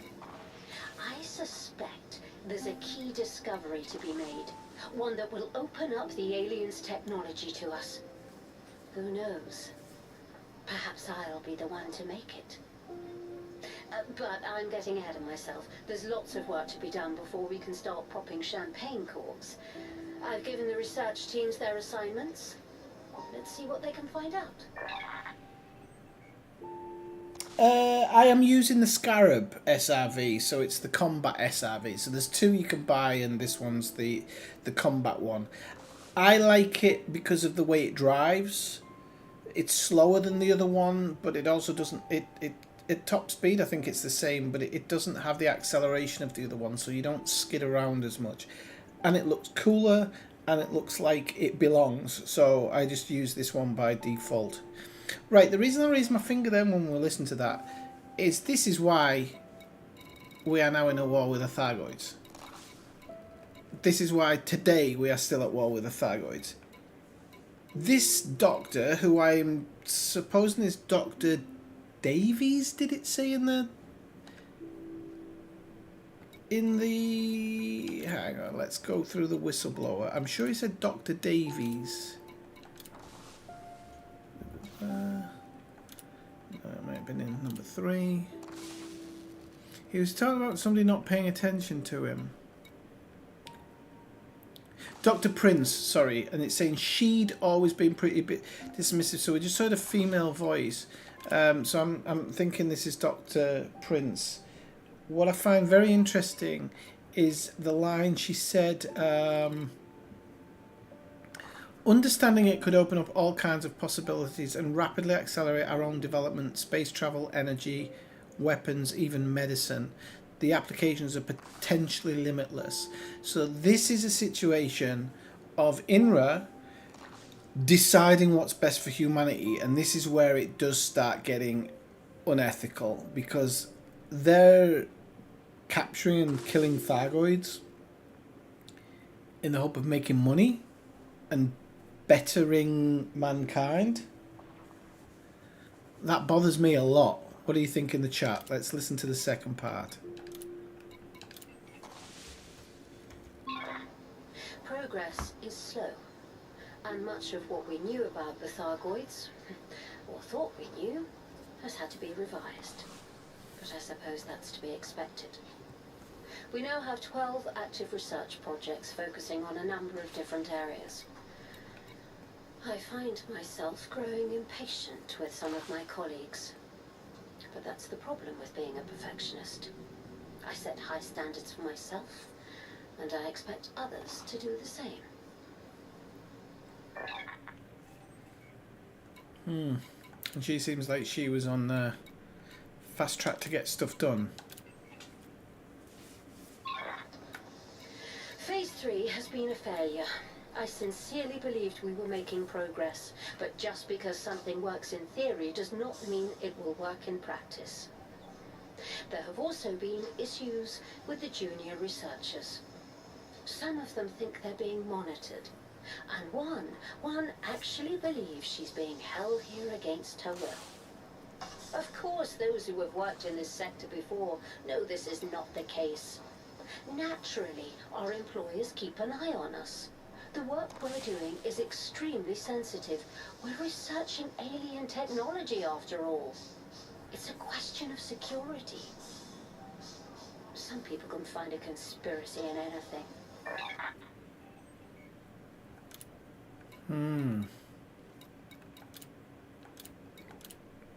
So it seems like there was a lot of oversight. Which is right. Okay, and it just say, personal log, Blexley Prince, chief researcher. So it is who I thought it was. Right. Let's go with the final part. Our employers have become preoccupied with one of the research projects. Although I've repeatedly told them it's a dead end. It isn't even an official project. It's just something that one of the junior researchers cooked up in his spare time. He's a specialist in agricultural science, trying to wipe out famine or something. Apparently, he's created a biological agent that incapacitates the alien technology.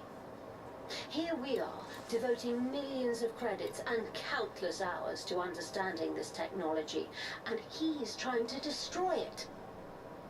If it were up to me, I'd cut him from the project entirely. But our employers seem to think his work has merit.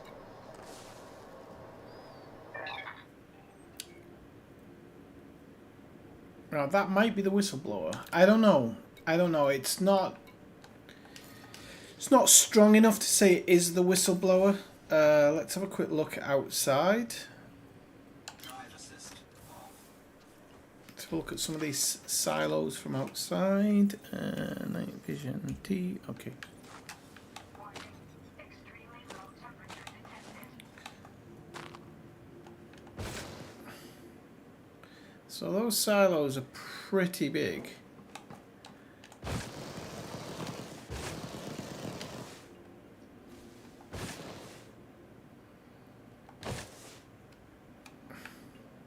I'm just wondering if we can get to the top of this. Don't want to impale yourself on it. Okay, so you might be able to get to the top of the silo, and it'll truly show you. I mean, you can look down, look at the scarab like this is high. I'm just wondering if we can actually get to the top of this one.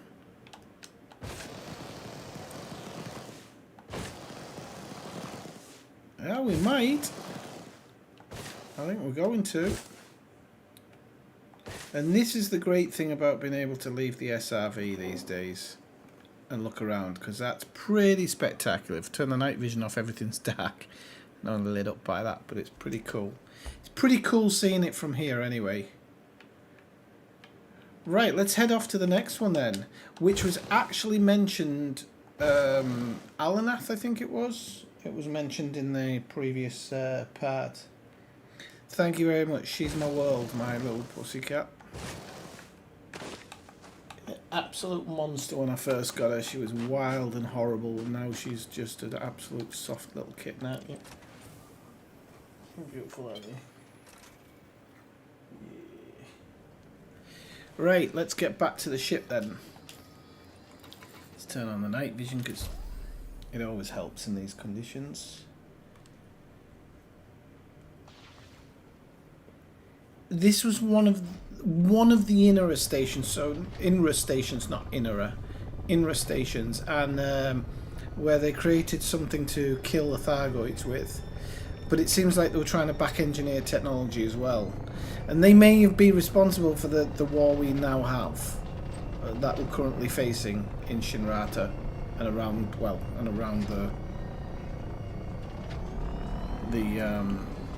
around the galaxy.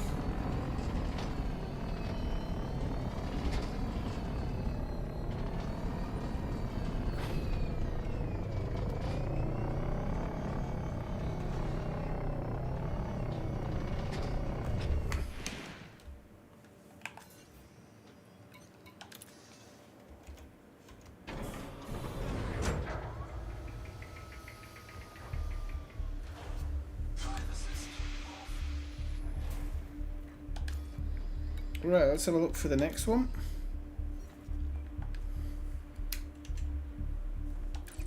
Alnath. This seems like it might be 4 or 5. Oh no, it's only 3. Okay. Yes, right, we're fine. Okay, so disembarking. Landing gear retracted. We're away.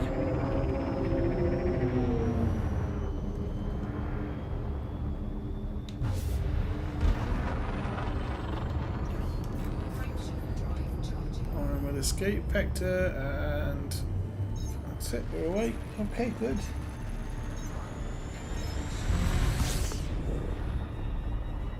So that must have been one of the main ones for that doctor to have been there, which is strange because she was. I kind of thought she might have been at the other base. She may have been moved around, or she may have moved around.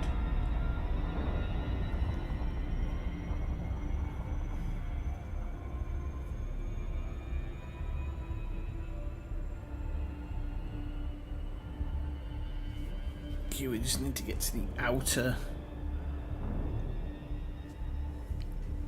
layer before we can really start moving again.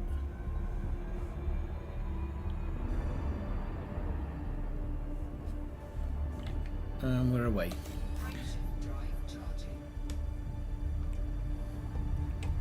So it's 3 jumps to the next system.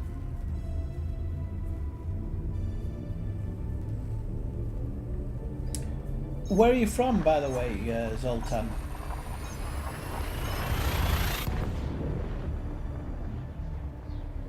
Yeah, I know, it's a real shame. It's a real shame. It's a real shame. Again, just bad foresight by Frontier. Which is why I'm sure they must be behind the scenes doing a code upgrade or something so that they can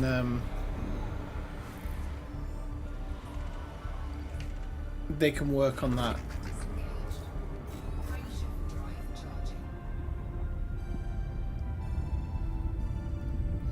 All right, you're in the UK, but you're from Slovakia. Ah, okay. And what took you to England? I'm from England, but I actually live in Spain. Northern Spain, close to Barcelona. It's about 3/4 of an hour away from where I live.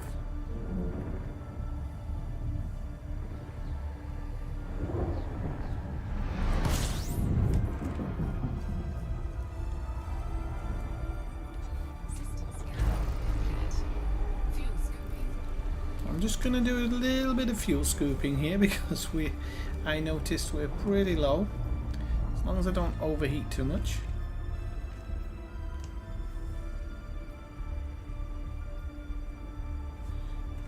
Oh. Oh, 66, and it doesn't look like we're going higher than that. So, and if we do, it's going to be minuscule.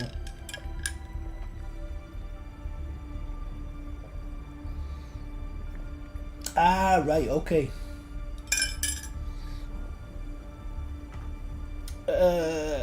I come from Middlesbrough.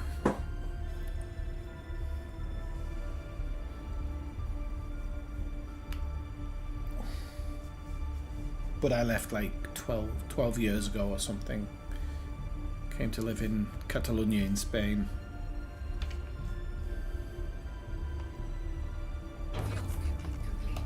Wait, no, don't do that. We'll be blowing. There'll be a disco going on if we do that inside the cockpit. So,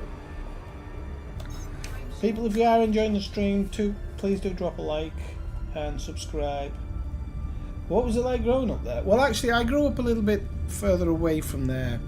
I grew up in North Yorkshire, so kind of near Whitby. So I had a really good upbringing. Right next to the sea, right next to the countryside, right next to the moors. Just, I had a great childhood exploring all those places. I always say my childhood was like the movie Stand By Me. It really was.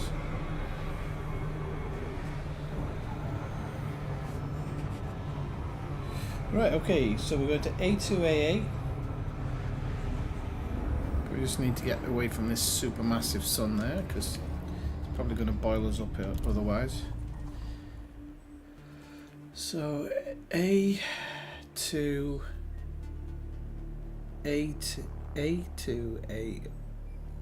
that's the one. Can you believe people got first footfall on some of these places?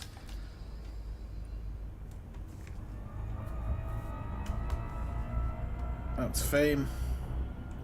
I mean, I don't even remember what the names were, so it's not that great fame. Which part of the UK are you from? Did you say?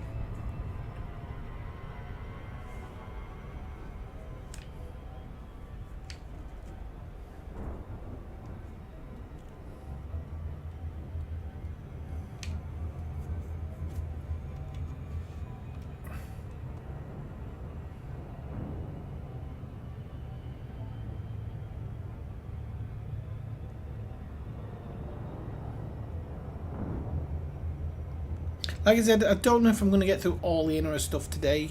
I'll probably do another stream about it at some point. Swindon. Okay, I've been to Swindon once. Went to a football match there when Middlesbrough played Swindon.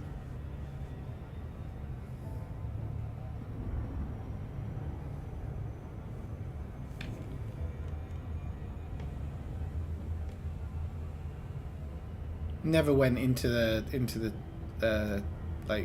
main streets or anything though. Just literally got off the bus and went in the stadium.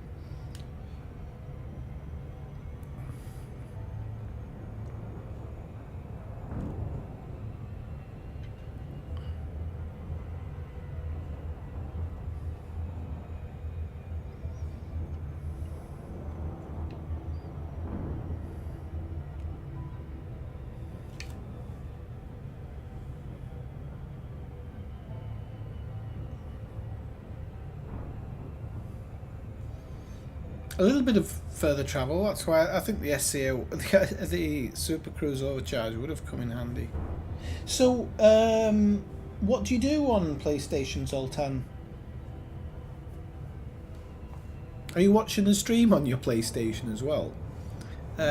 What's the thing that you enjoy to do most? Is it combat, exploration, trading?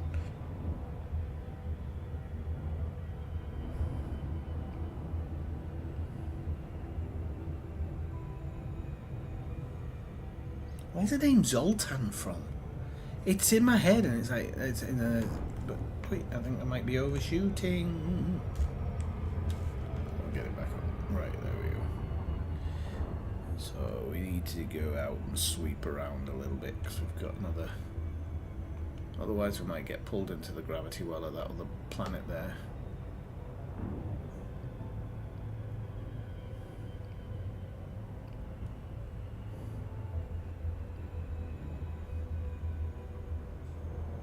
That's one heck of a ring on that gas giant, isn't it?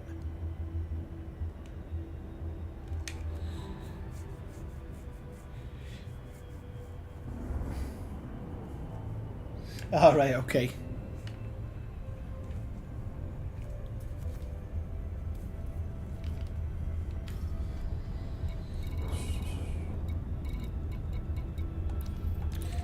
And so we'll dig in. This might be on the other side of the planet. I'm actually really hoping it's on this side of the planet because this looks like it's sun side. And so if we're on the sun side, that would be really good for us. But it's a real shame the PlayStation didn't get Odyssey because, you know, I'm not going to lie, it brings a different level to the game. And especially for somebody like me who's really an explorer at heart, being able to go out and do the exobiology stuff, I really enjoy it. There isn't enough. They should program a lot more exobiology into the game, a lot more. Like, just make it a bit more interesting, but they kind of limited it to very few things. And so it is a bit simplistic. And kind of the mini game to get your money is kind of a bit stupid as well. But you know, you take what you can get with a game. I think we're coming in okay. I thought we were coming in a bit too hot at first, but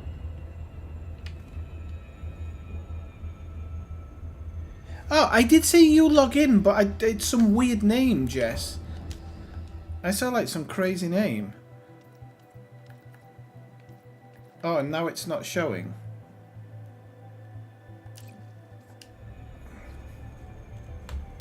Am I looking at the right one there? Hang on. Are you Xerogz? Are you Xerogz?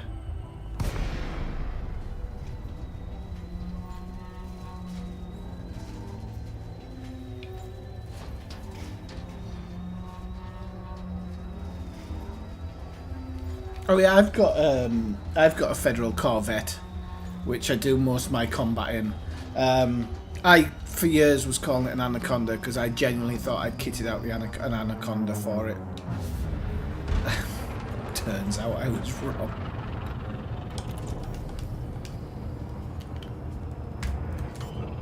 Okay, so we can already see there's a couple of things we can see. So we can see silos. See some more of those round type buildings as well, and I think we can see kind of some of those, I don't know what they are, but like they look like kind of well things. Just trying to find where the entrance is to this one, or at least the overhang. Ah, there it is. It's right in front of you, Swifty.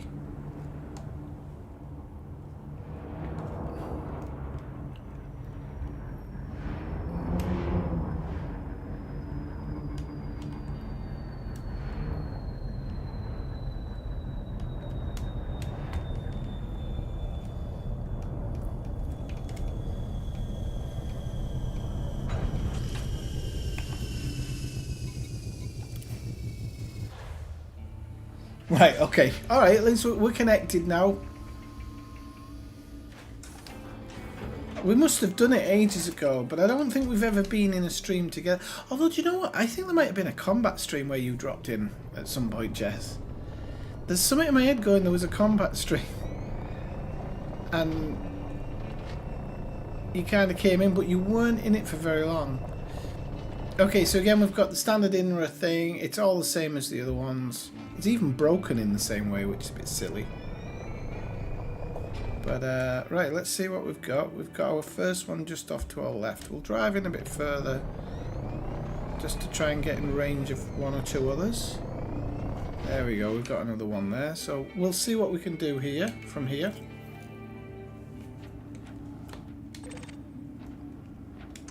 So we got one.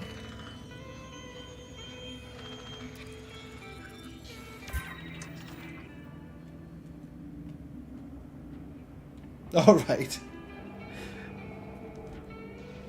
Oh. Oh, there it was, wherever it is. There we go. There's the second one. We've also got the data tower here. I'm guessing that's what it's already targeted, yeah.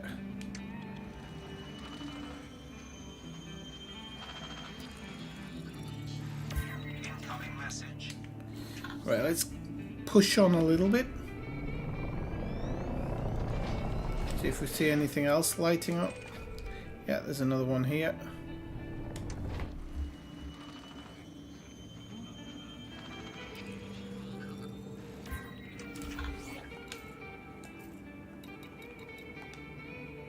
So there's 5 here. So we need to keep pushing on just for the moment.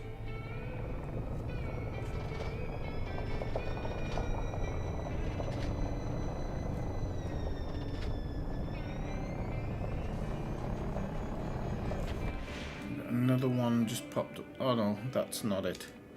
That's basic conductors, which I can collect them. Cargo skip deployed.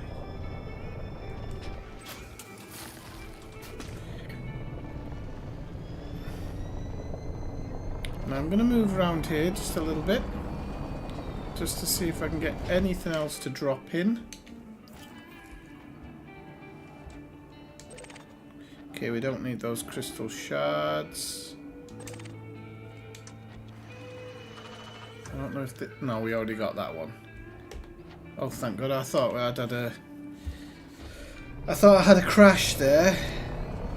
Luckily, I didn't. So we're gonna just drive around the back of this. I'll just make sure whatever that was isn't. No, that's one shield limiters.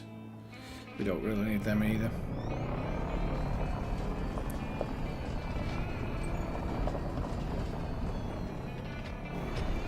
Right, these are the things I was talking about. These look like some type of wells, but I'm guessing it's where they put the stuff to kill Thargoids with.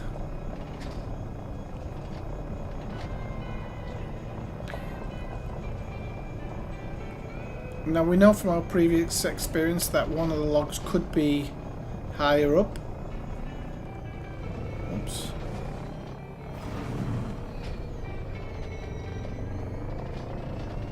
Right, okay, we got something here.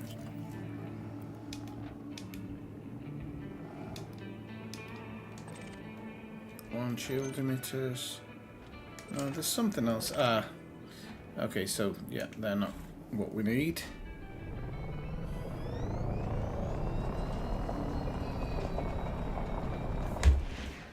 Try again. See if we can't find. Nope, we've already got that one.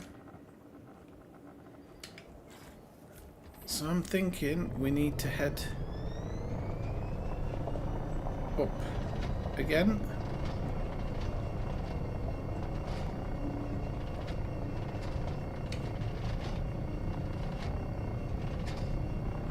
And so we got another one just off to the left there.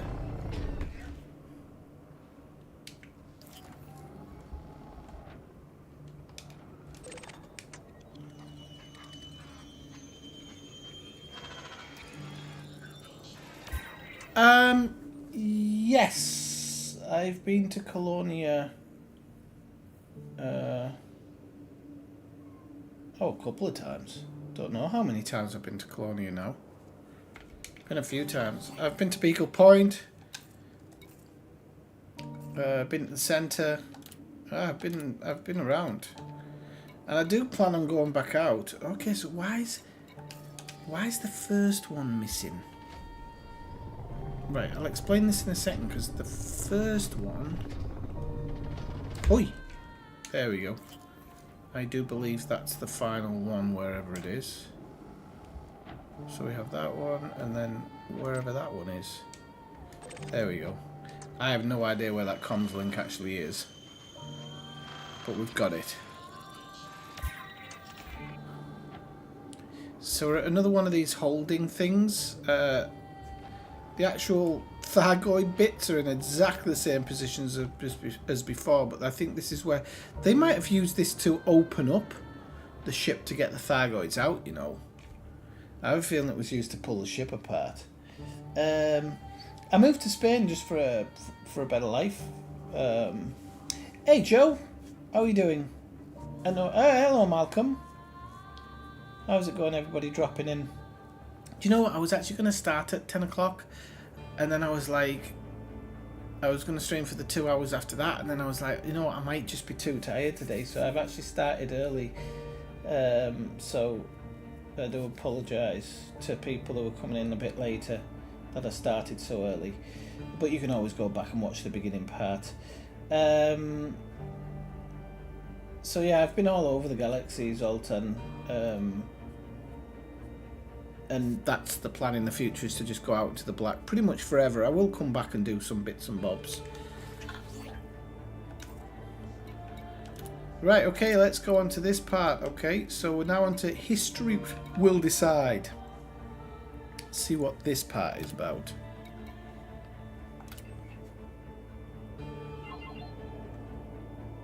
Finally, we have a breakthrough.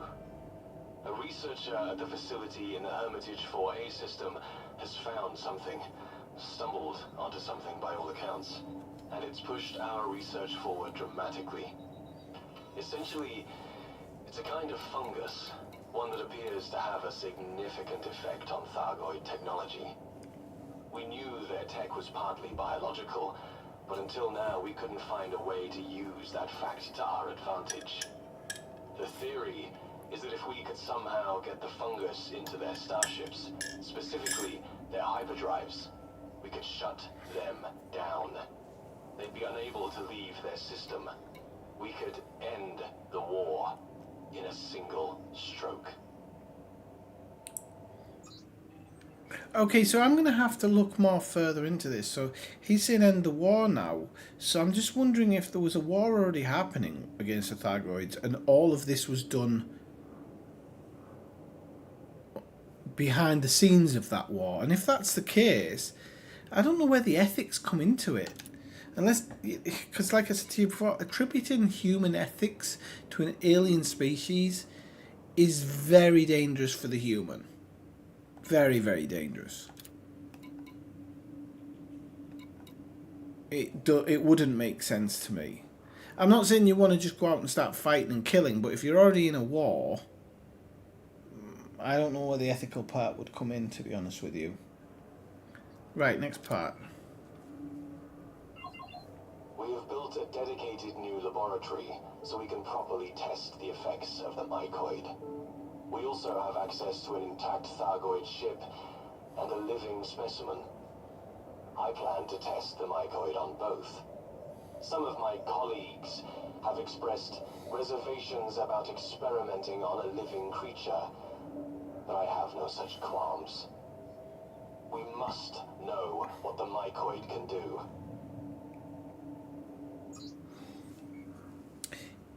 Yeah, I mean, the AX weapons, didn't they come from Guardian technology? Or is the Guardian technology totally separate?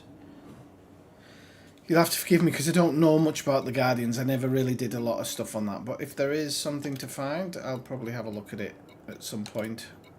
Okay, part 3. History will decide. Excellent news. We have received a second specimen. We can now accelerate the pace of our testing. So far, our experiments indicate that the fungus affects not only the Thargoids' technology, but also their physiology, as evidenced by the degeneration of our specimen. These results are highly encouraging. If the mycoid can hurt them, truly hurt them, we may have found the means to win this war. Several of my colleagues have left the project in protest over our treatment of the creature. If it were up to me, I would have them executed as traitors. What do you think about the ethical parts, Joe, Malcolm? What do you think about that? Right, part 4. Our latest tests were extremely successful.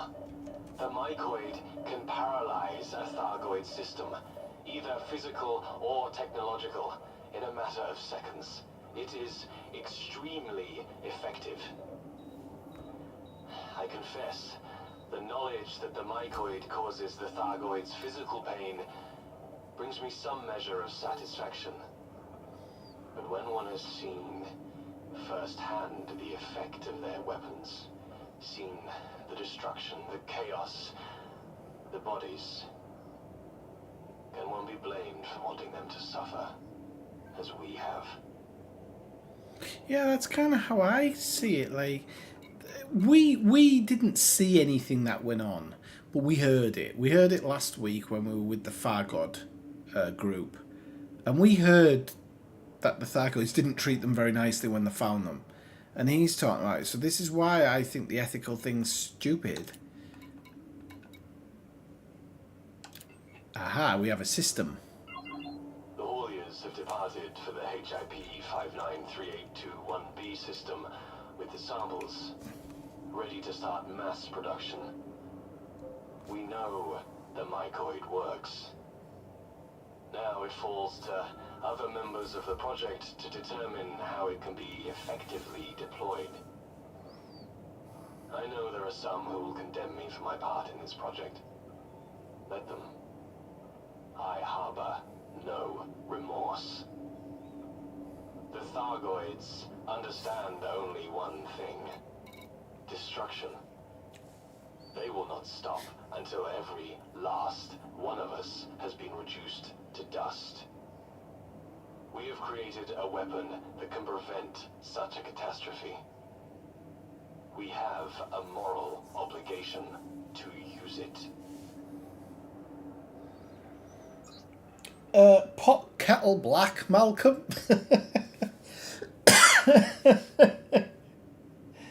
Do you know, unfortunately, this is the downside to bit actors, voice actors who are not the best actors in the world. They'll always deliver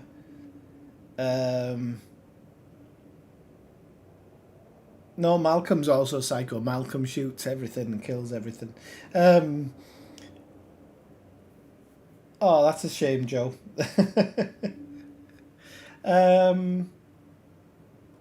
But yeah, it's one of the downsides to bad voice actors is you end up with everything sounds too dramatic. There's no this feels like rollerball. Yeah, they always kind of deliver their lines just a bit too dramatically, and it's always a bit wooden. But you know, in a game, you can handle it. Right, so we have a new location, so we're gonna go check that out now. Whee!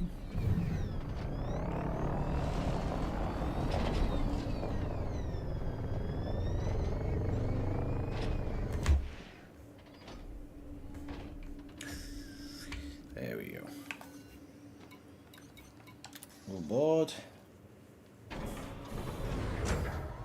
I go in peace and shoot to kill. Yeah, Malcolm has kind of a Han Solo style towards other people.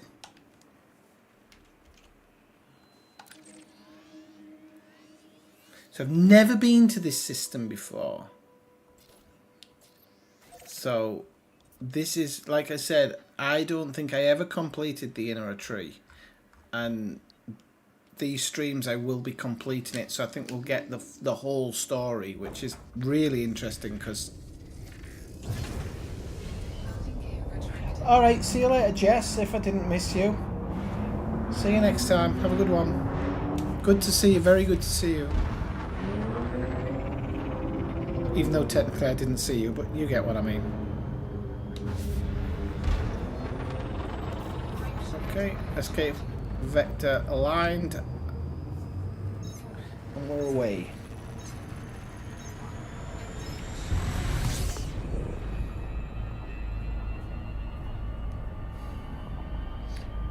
Does that mean it's easy to kill people? Oh, that was poor. That was a hack joke. That was a hack joke. Anyway, we got through that base pretty quickly, didn't we? That wasn't too bad. Well, that wasn't such a chore now, was it? We can't... No, it certainly wasn't. It's a very easy one, that one. Yeah. Oh, the old Chuck Norris jokes. Right, okay. Are we out at the out? Yes, we are.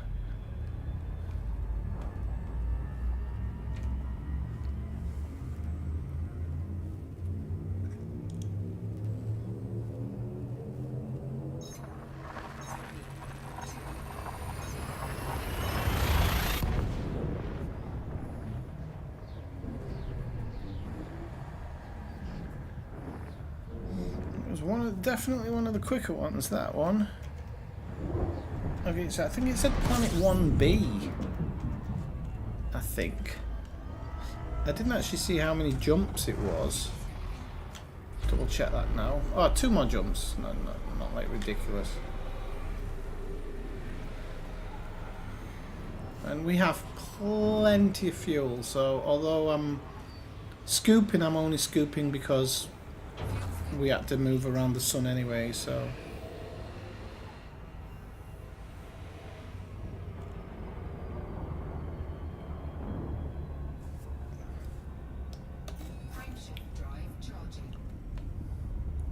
Don't forget to drop a like, people, if you enjoy the stream, and if you aren't subscribed to the channel, please consider it. If you don't like it, leave a thumbs down.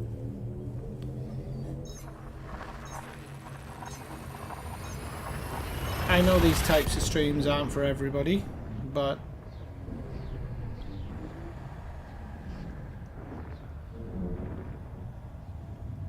oh really? I've watched a few, but I hardly ever go on to Twitch. It was more actually when I used to stream from my PlayStation 4, because it was the only option. I don't know if they've changed that.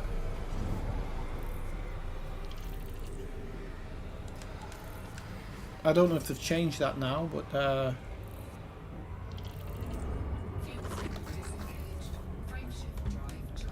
and then I found Elite and started streaming Elite from the PC, but my old potato PC used to break down every 5 seconds, so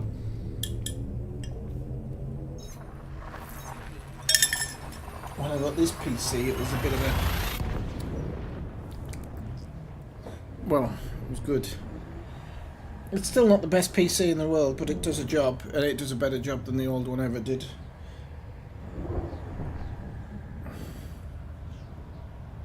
And I've had this one for a couple of years now. I think it's it must be 3 years now I've had this PC, actually. I think. Or it will be next February or something, maybe for... No, it won't be 2 years in March.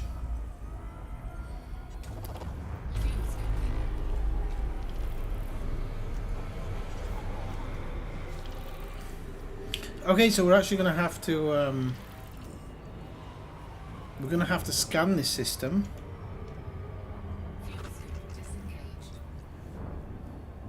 So we'll pull away from the sun.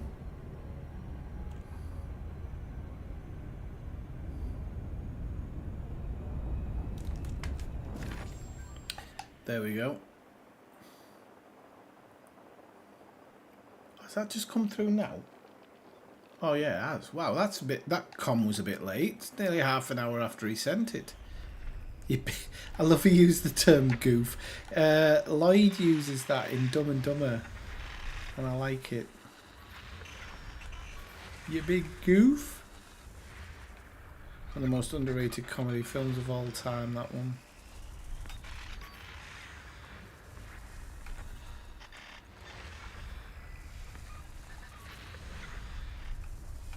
Alright, we've got some here, because we might not need to do all of that stuff.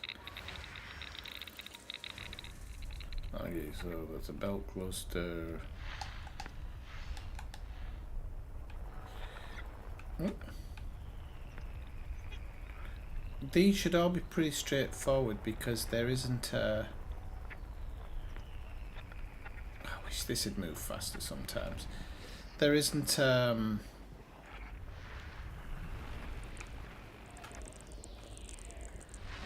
there's no gas giants here, so all the planets are kind of out in the open.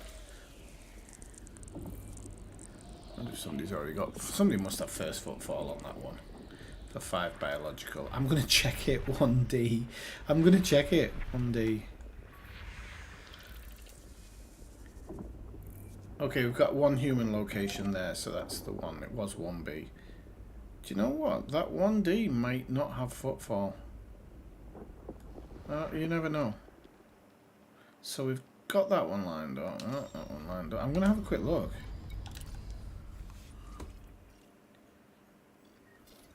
Oh, there's a first football. Never mind. Alright. So we'll just go do this one. There'll be no end of stream exobiology on this one, Swifty.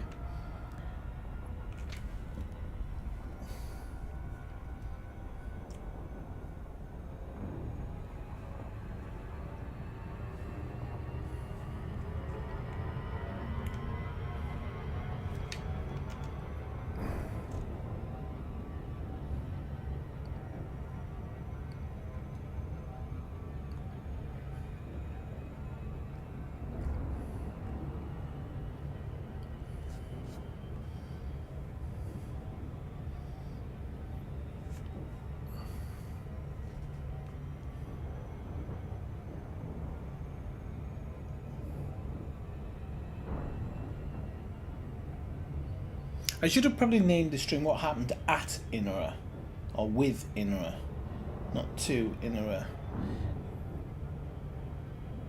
Because I was thinking INRA disappeared. I don't think they exist now.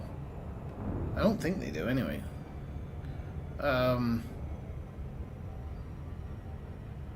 So I kind of thought going around the base would explain what happened to them, but it's more about, really more about what happened with them and the Thargoids.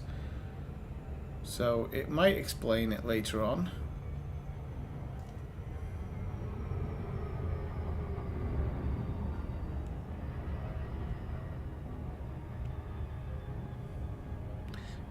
But I probably am going to have to probe this planet.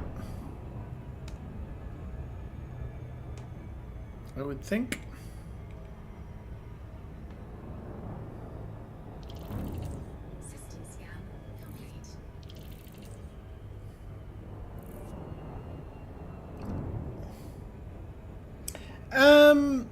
It depends. I used to, at the very beginning, I used to actually get quite a lot because there was a lot of people playing the game.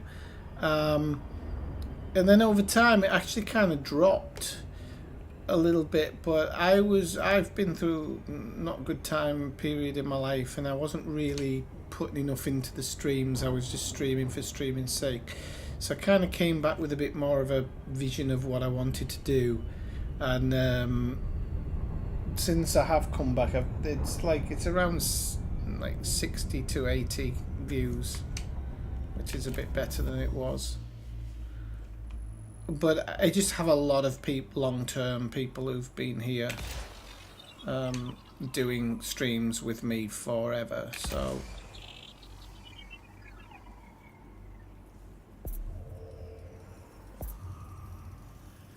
but a lot of people, you know, it's the internet. A lot of people, they just drop in and out. Like, there's not really a. Okay, we got that one. Oh, there's some artificial structures here, aren't they? They're Guardian sites, aren't they? Which is quite interesting. 3, I think they are anyway.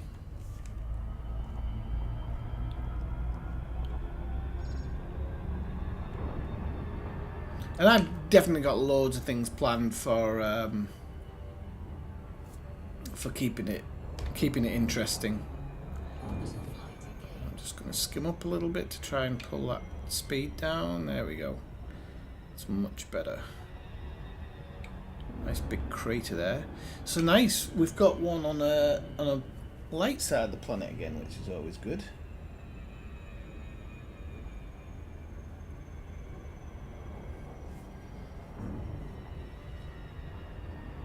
Just push the accelerator forward a bit.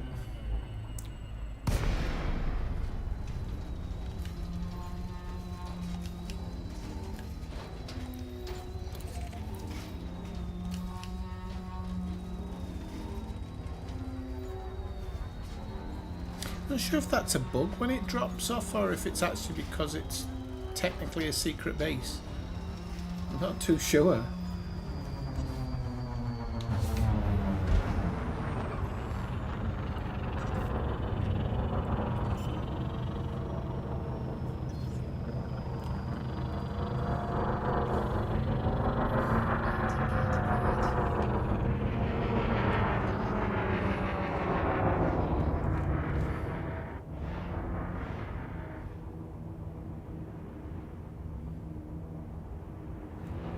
Okay, so this one's a bit more different. But it is a chemical plant, so it kind of looks a bit more dirtier. It's kind of two main parts, street parts to it, so we'll see how we get on there.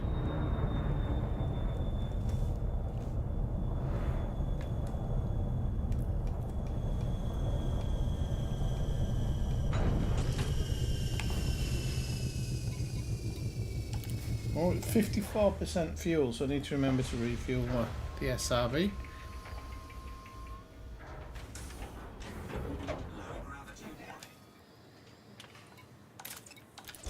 I'm going to turn the night vision on just for extra. No, I won't actually. I'll turn it off. I don't need it on. So again, entrance pretty much the same as the other INRA places that we've come across. So nothing too surprising. Just going to move a little bit more to the centre of it here. It's easy. We're just driving over rocks. Why don't we? Right, okay. Right, let's see what we can find here.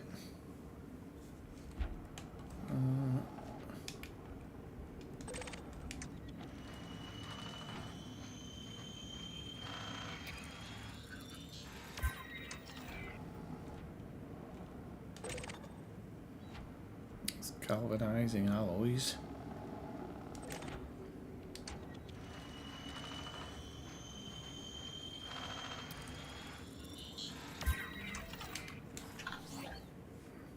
Let's see. There's 4 logs here as well.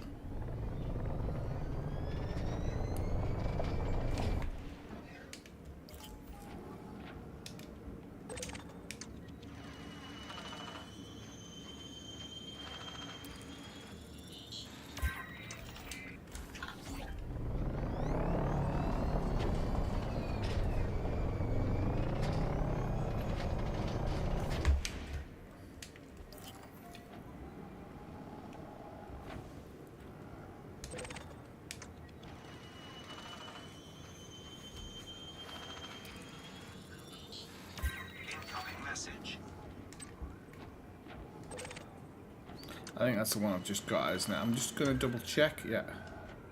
Because there's kind of a double edge to it there. Right. Let's move around a little bit. See if we can't find this last one. Yes, we can. There we go. So it should be here somewhere. There we go. I think that's the last one.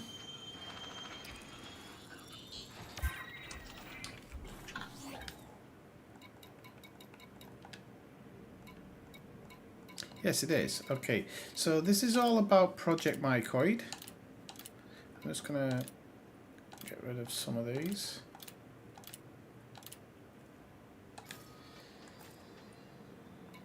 And you can see we've got some money in claims. So, for example, this one, 800,000, 15,000. Well, it's not a lot, but it's free money. Right, so this is talking about Project Mycoid. Let's have a look at this. I understand that this is a lucrative contract, but I really think we need to take a second look at the production schedule. We have neither the facilities nor the workforce to deliver what's been promised.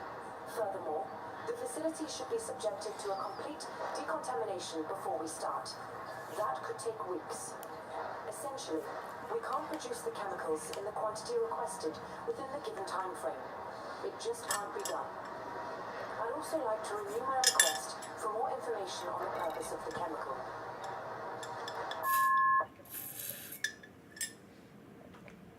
Okay, so Jara Cook looks like they were producing the mycoid chemical, but they had no idea what they were producing and what it was for. Welcome to the position of site manager. We're looking forward to working with you on the mycoid project. I understand that you have raised questions regarding the reassignment of your predecessor. It was decided that her experience and expertise could be put to better use in another part of our organization. As discussed, it is of the utmost importance that the chemical be in production within 3 weeks. We have every faith in you. Okay, part 3. Our analysis has confirmed that the latest batch was contaminated and is therefore useless. I'm sure we hardly need to remind you how essential it is that this project proceeds without complication. The cause of the contamination must be determined immediately. We cannot afford any more mistakes. And number 4. The issue with the previous batch arose because your unrealistic deadlines forced us to take shortcuts. If we were given more time, mistakes of this kind would not occur. With that said, we have rectified the issue and extended working hours so we can replace the tainted batch without deviating from schedule. The next shipment will arrive in HIP 7158A2D within 72 hours.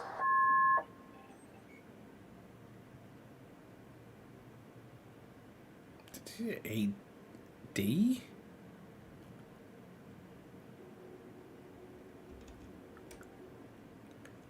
A2D? Let's have a quick look. I don't know if we can see it on here.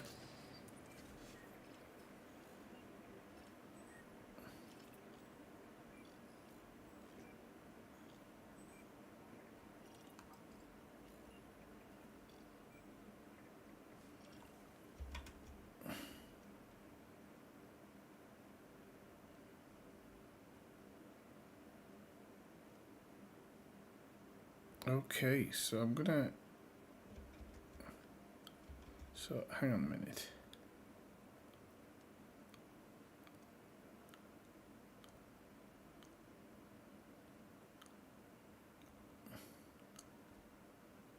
Sorry, I'm a bit lost here now. It's because I've got a list of what I need to do, but that kind of threw me off the way she just said it, so... HIP 7158 A2D. Okay, so on my list it says A2B, but obviously it's not, it's A2D. Okay, so let's work our way there. Let's have a look. So there, A2D, definitely A2D, not A2B. Right, okay.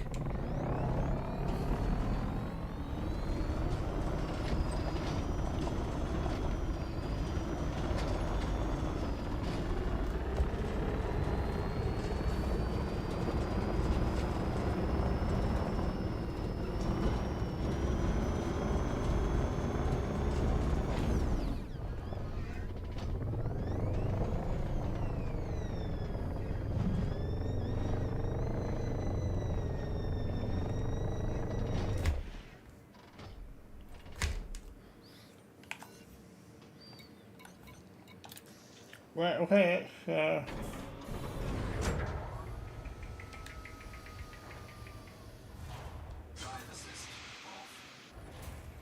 see if we can find this one.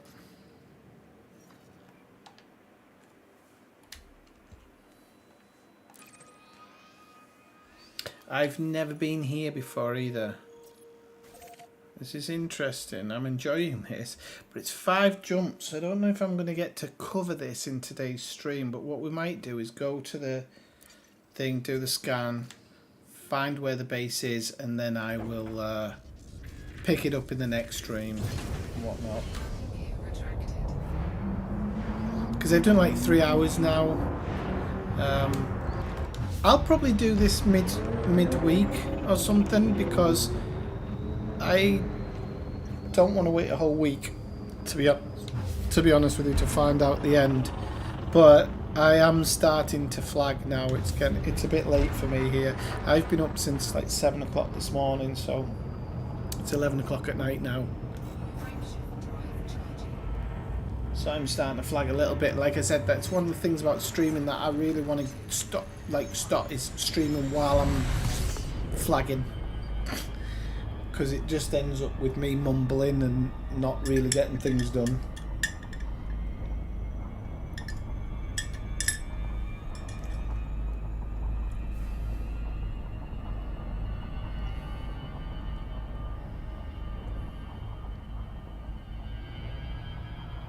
Cheroot sector. Isn't cheroot a type of cigar? Or is it spelt differently?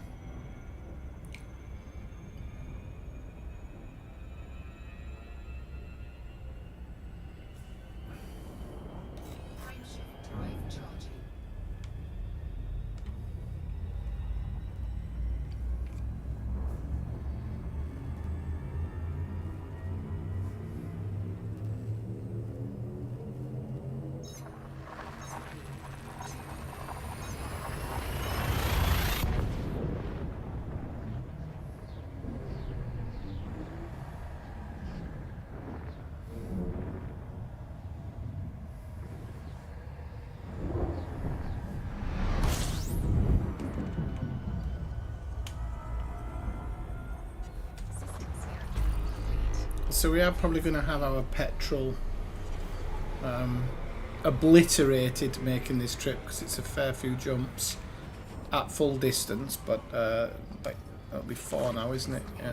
I think this is actually the longest one we've had to do. It was 5 jumps, I think.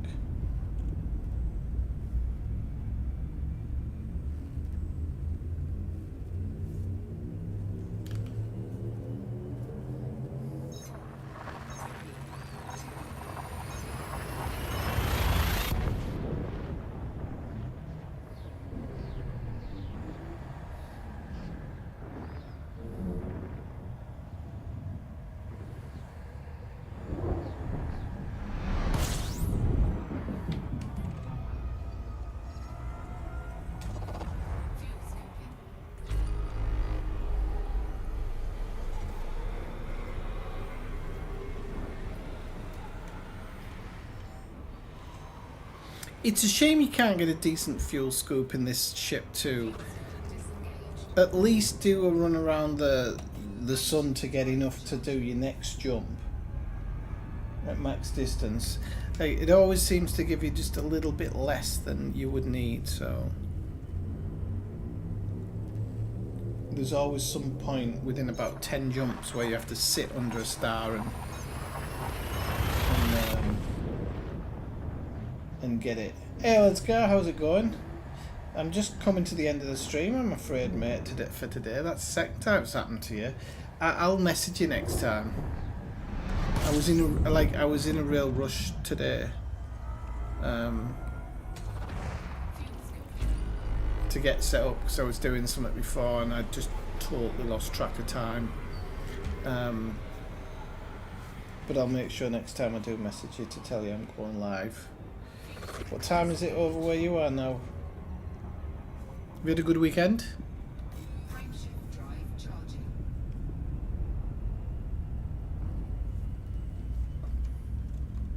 And now, because I haven't been here before, we should be able to find this place. I'll do this full system scan and everything.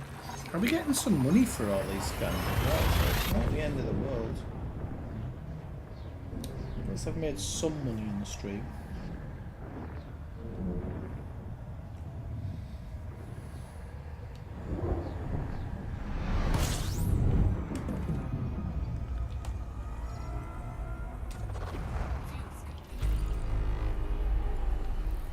Plug your stream. Oh, let's go. You've got mod powers. You can post links.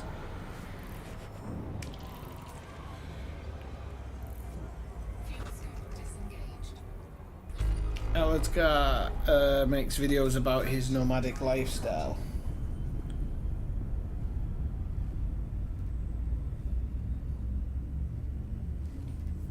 Oh, your phone died.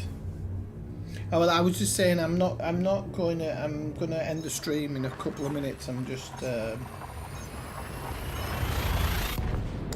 gonna get to this system, maybe land on the planet next to the base, and then I think I'll call it a night. Well, maybe we can get down there and do the scans actually.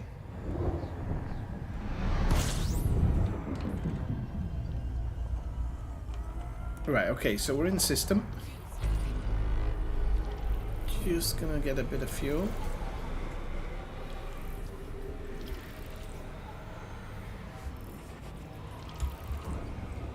I love the coronal ejections, they're great.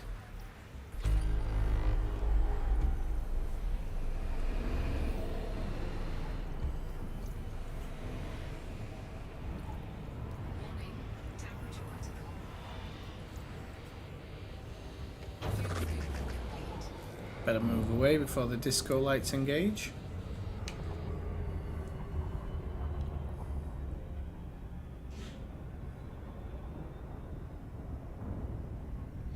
It's the world, Elazgar. It really is. The whole world at the moment is just price gouging. Everywhere. Everywhere and everything is just outlandish price gouging.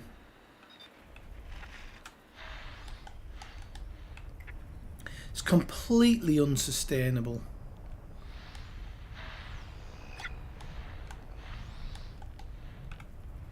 It's completely unsustainable.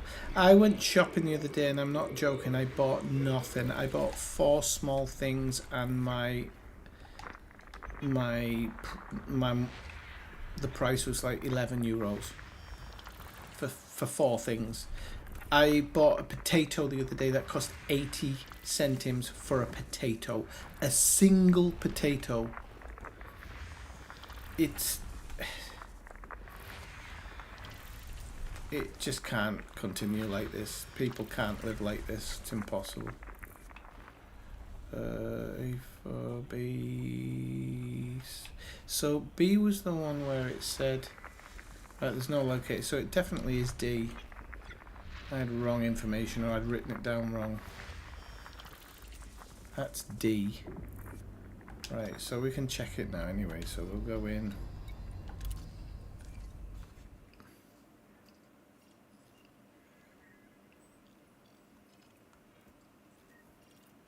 The hell?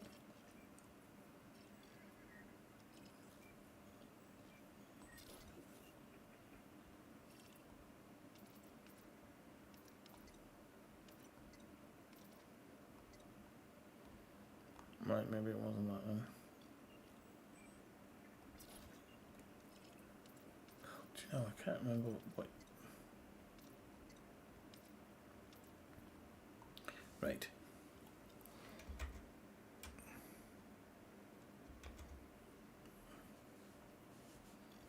Ah, I'm not even on the right one, that's why.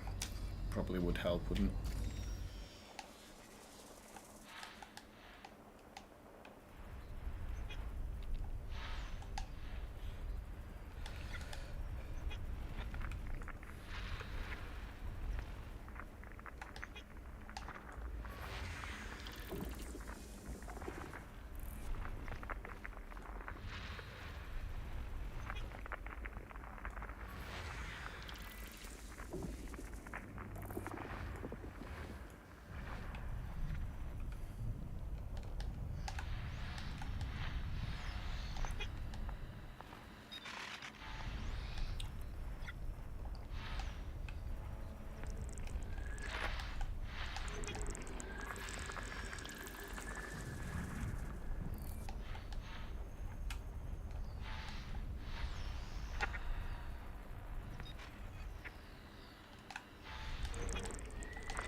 Right, there we go. We should find most of the stuff here.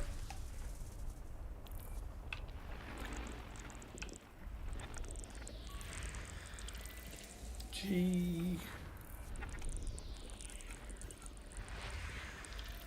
What's that one? D.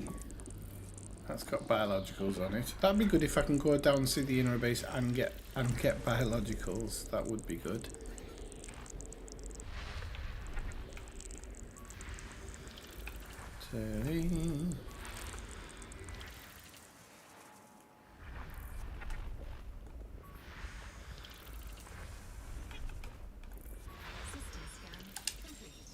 Right, let's have a look again.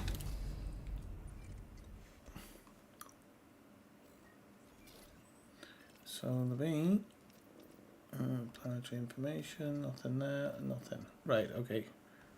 So B, C, and D.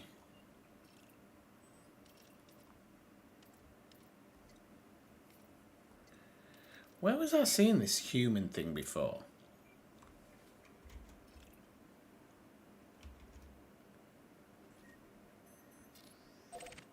Where was I seeing it before?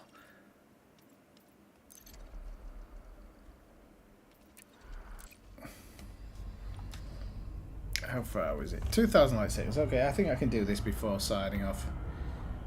I'll go in, make sure the base is there. And we'll see.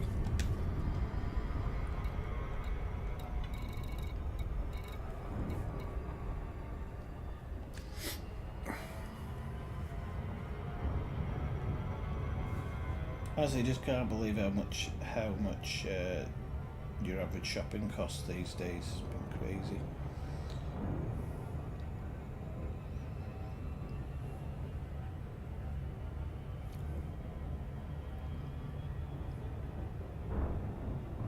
It's boiling in here.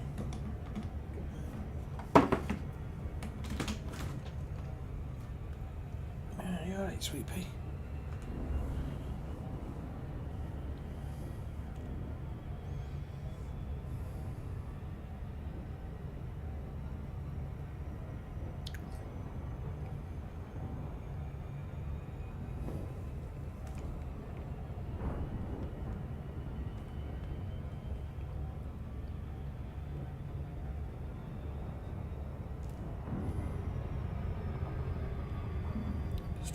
Coming in at a strange angle here, so I can't see what else is around it. Okay, so we might want to come in over the top here. Oh, I don't know, there's nothing on that trajectory that I can see, so maybe if we come in from this angle.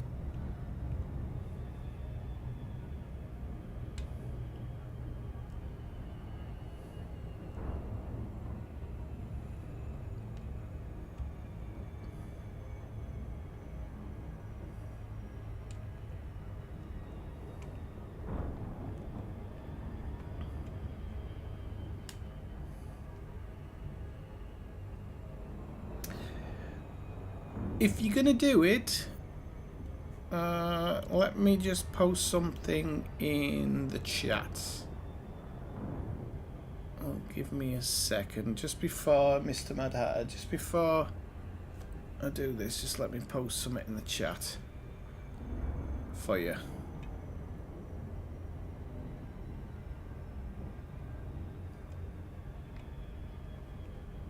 Right, okay, there's a surface scanner, we'll slow down. Right, just give me a second, because I don't have YouTube open on the PC. There we go, channel. Where's my live? Okay, good. Right, let me turn my sound off. Right, okay, so.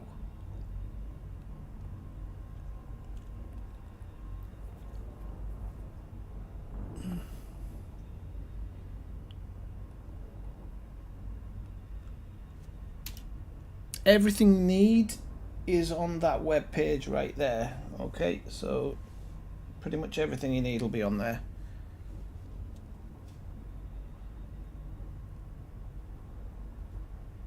Right, okay, so we're gonna do the surface scan and see whether it's actually this place that has it. So we've got 2 probes. That should be about it.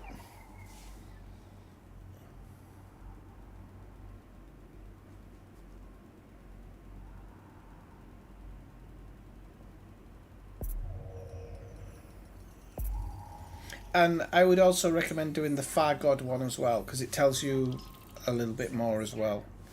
So we do have tubers, frutetia, and bacterium on this planet. Oh, but I bet you it's got almost right. Okay, so look, it isn't here, so it's on the B. So I think it is anyway. Let me just push in a bit more.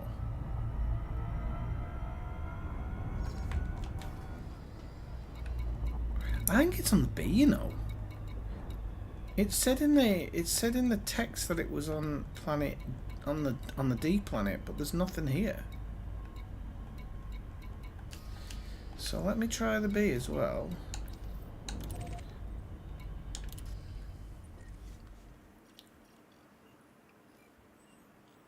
I did want to check something on here. It's got first footfold. Take Nimit. So the other one will. 100%. Right, so let's go check out planet A2B.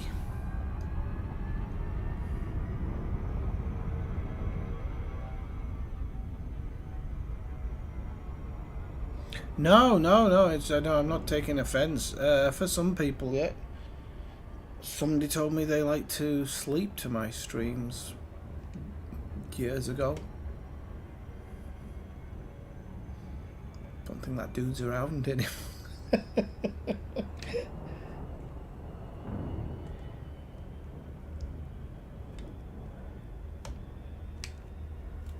No, I like to listen to, if I'm doing exploration stuff, I listen to podcasts, music. Once got really stoned and listened to Tom Petty's greatest hits while doing exobiology planet to planet, and that was one of the best nights I've ever had. I loved it. I really did. So you all need a little bit of background noise sometimes.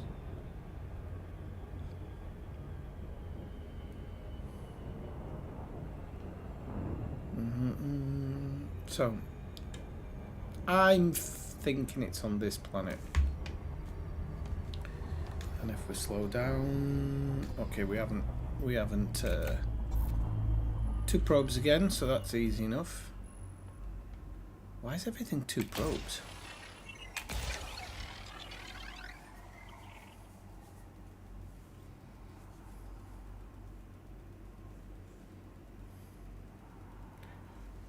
Okay, so I've gone a bit overdoing this, but it's okay.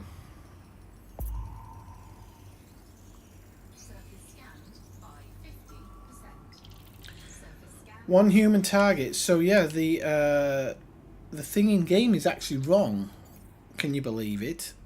And this is the actual planet. So just look out for that, Mr. Mad Hatter. Although on that website it'll keep you in line with the correct one. So don't worry too much about it. Right, Hogan Depot is the one. I just wanted to check one other thing. Did it have biologicals on here? I don't think it did. Did it? Did it? No, it didn't. I was going to say, because normally they don't. Okay, so I am going to go planet side and land it.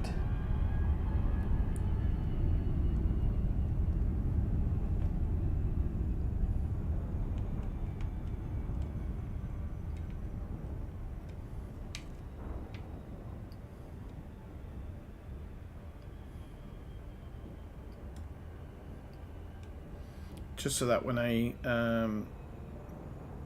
do the stream next time I'm there, because I'm not planning on doing anything in between. But even if I am, I can just take off and come back. It's not the end. Not the end of the world.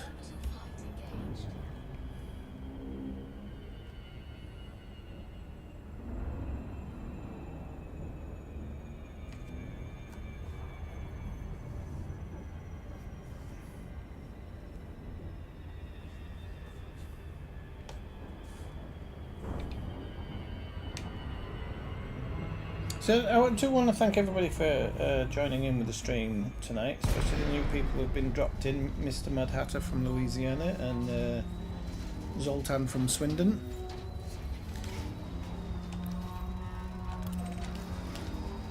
But with Slovakian blood. It was Slovakia, wasn't it? Not Slovenia. Bit of a faux pas getting these things mixed up, isn't it?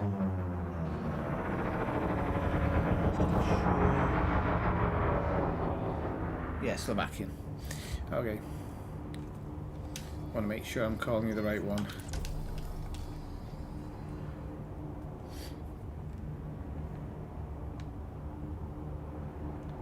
I went to university with a Slovakian girl. She was the most beautiful person I've ever met, inside and out.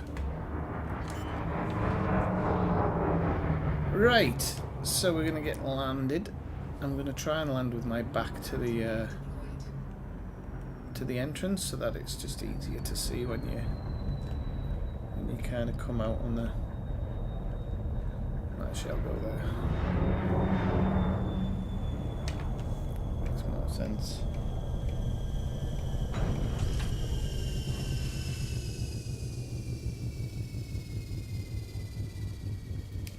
And Mike, I don't know if you're still watching. I didn't realise you'd answered when I said something about Zoltan.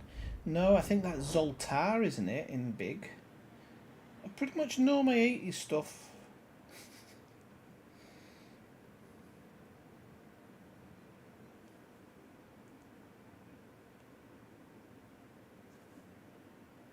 Right, okay. Right, people, I want to thank everybody so much for joining the stream tonight. Yeah, it's been a pleasure, and it's been really good fun, actually. This is actually something that I've really enjoyed. I enjoyed the last stream as well doing it, and this is, you know, kind of building your own building a narrative and stuff is what I've said before. I'm more interested in doing, and as I go forward, I want to kind of make my streams just a bit more fun and, you know, going back to the silliness that it was before. So, but I've really enjoyed last week, and I've really enjoyed tonight. It's been absolutely fantastic. I can't bloody see for shit what people are writing. And I'll be back probably sometime in the midweek. If I can't for any reason, then it'll have to be next weekend. But like I said, I'm really into this story, and I want to find out, because all of this is based around what is currently happening in the bubble. And as I don't really get involved in the Thargoid stuff, it's good for me to know these things and to learn a little bit more. So I will say thank you very much for joining in the stream tonight, and I will see you all very soon. So I'll sign off with a 9-7. We say 9-7 on this stream. And the music's messing about, it's not doing what it should do. So anyway, see you all later. 9-7.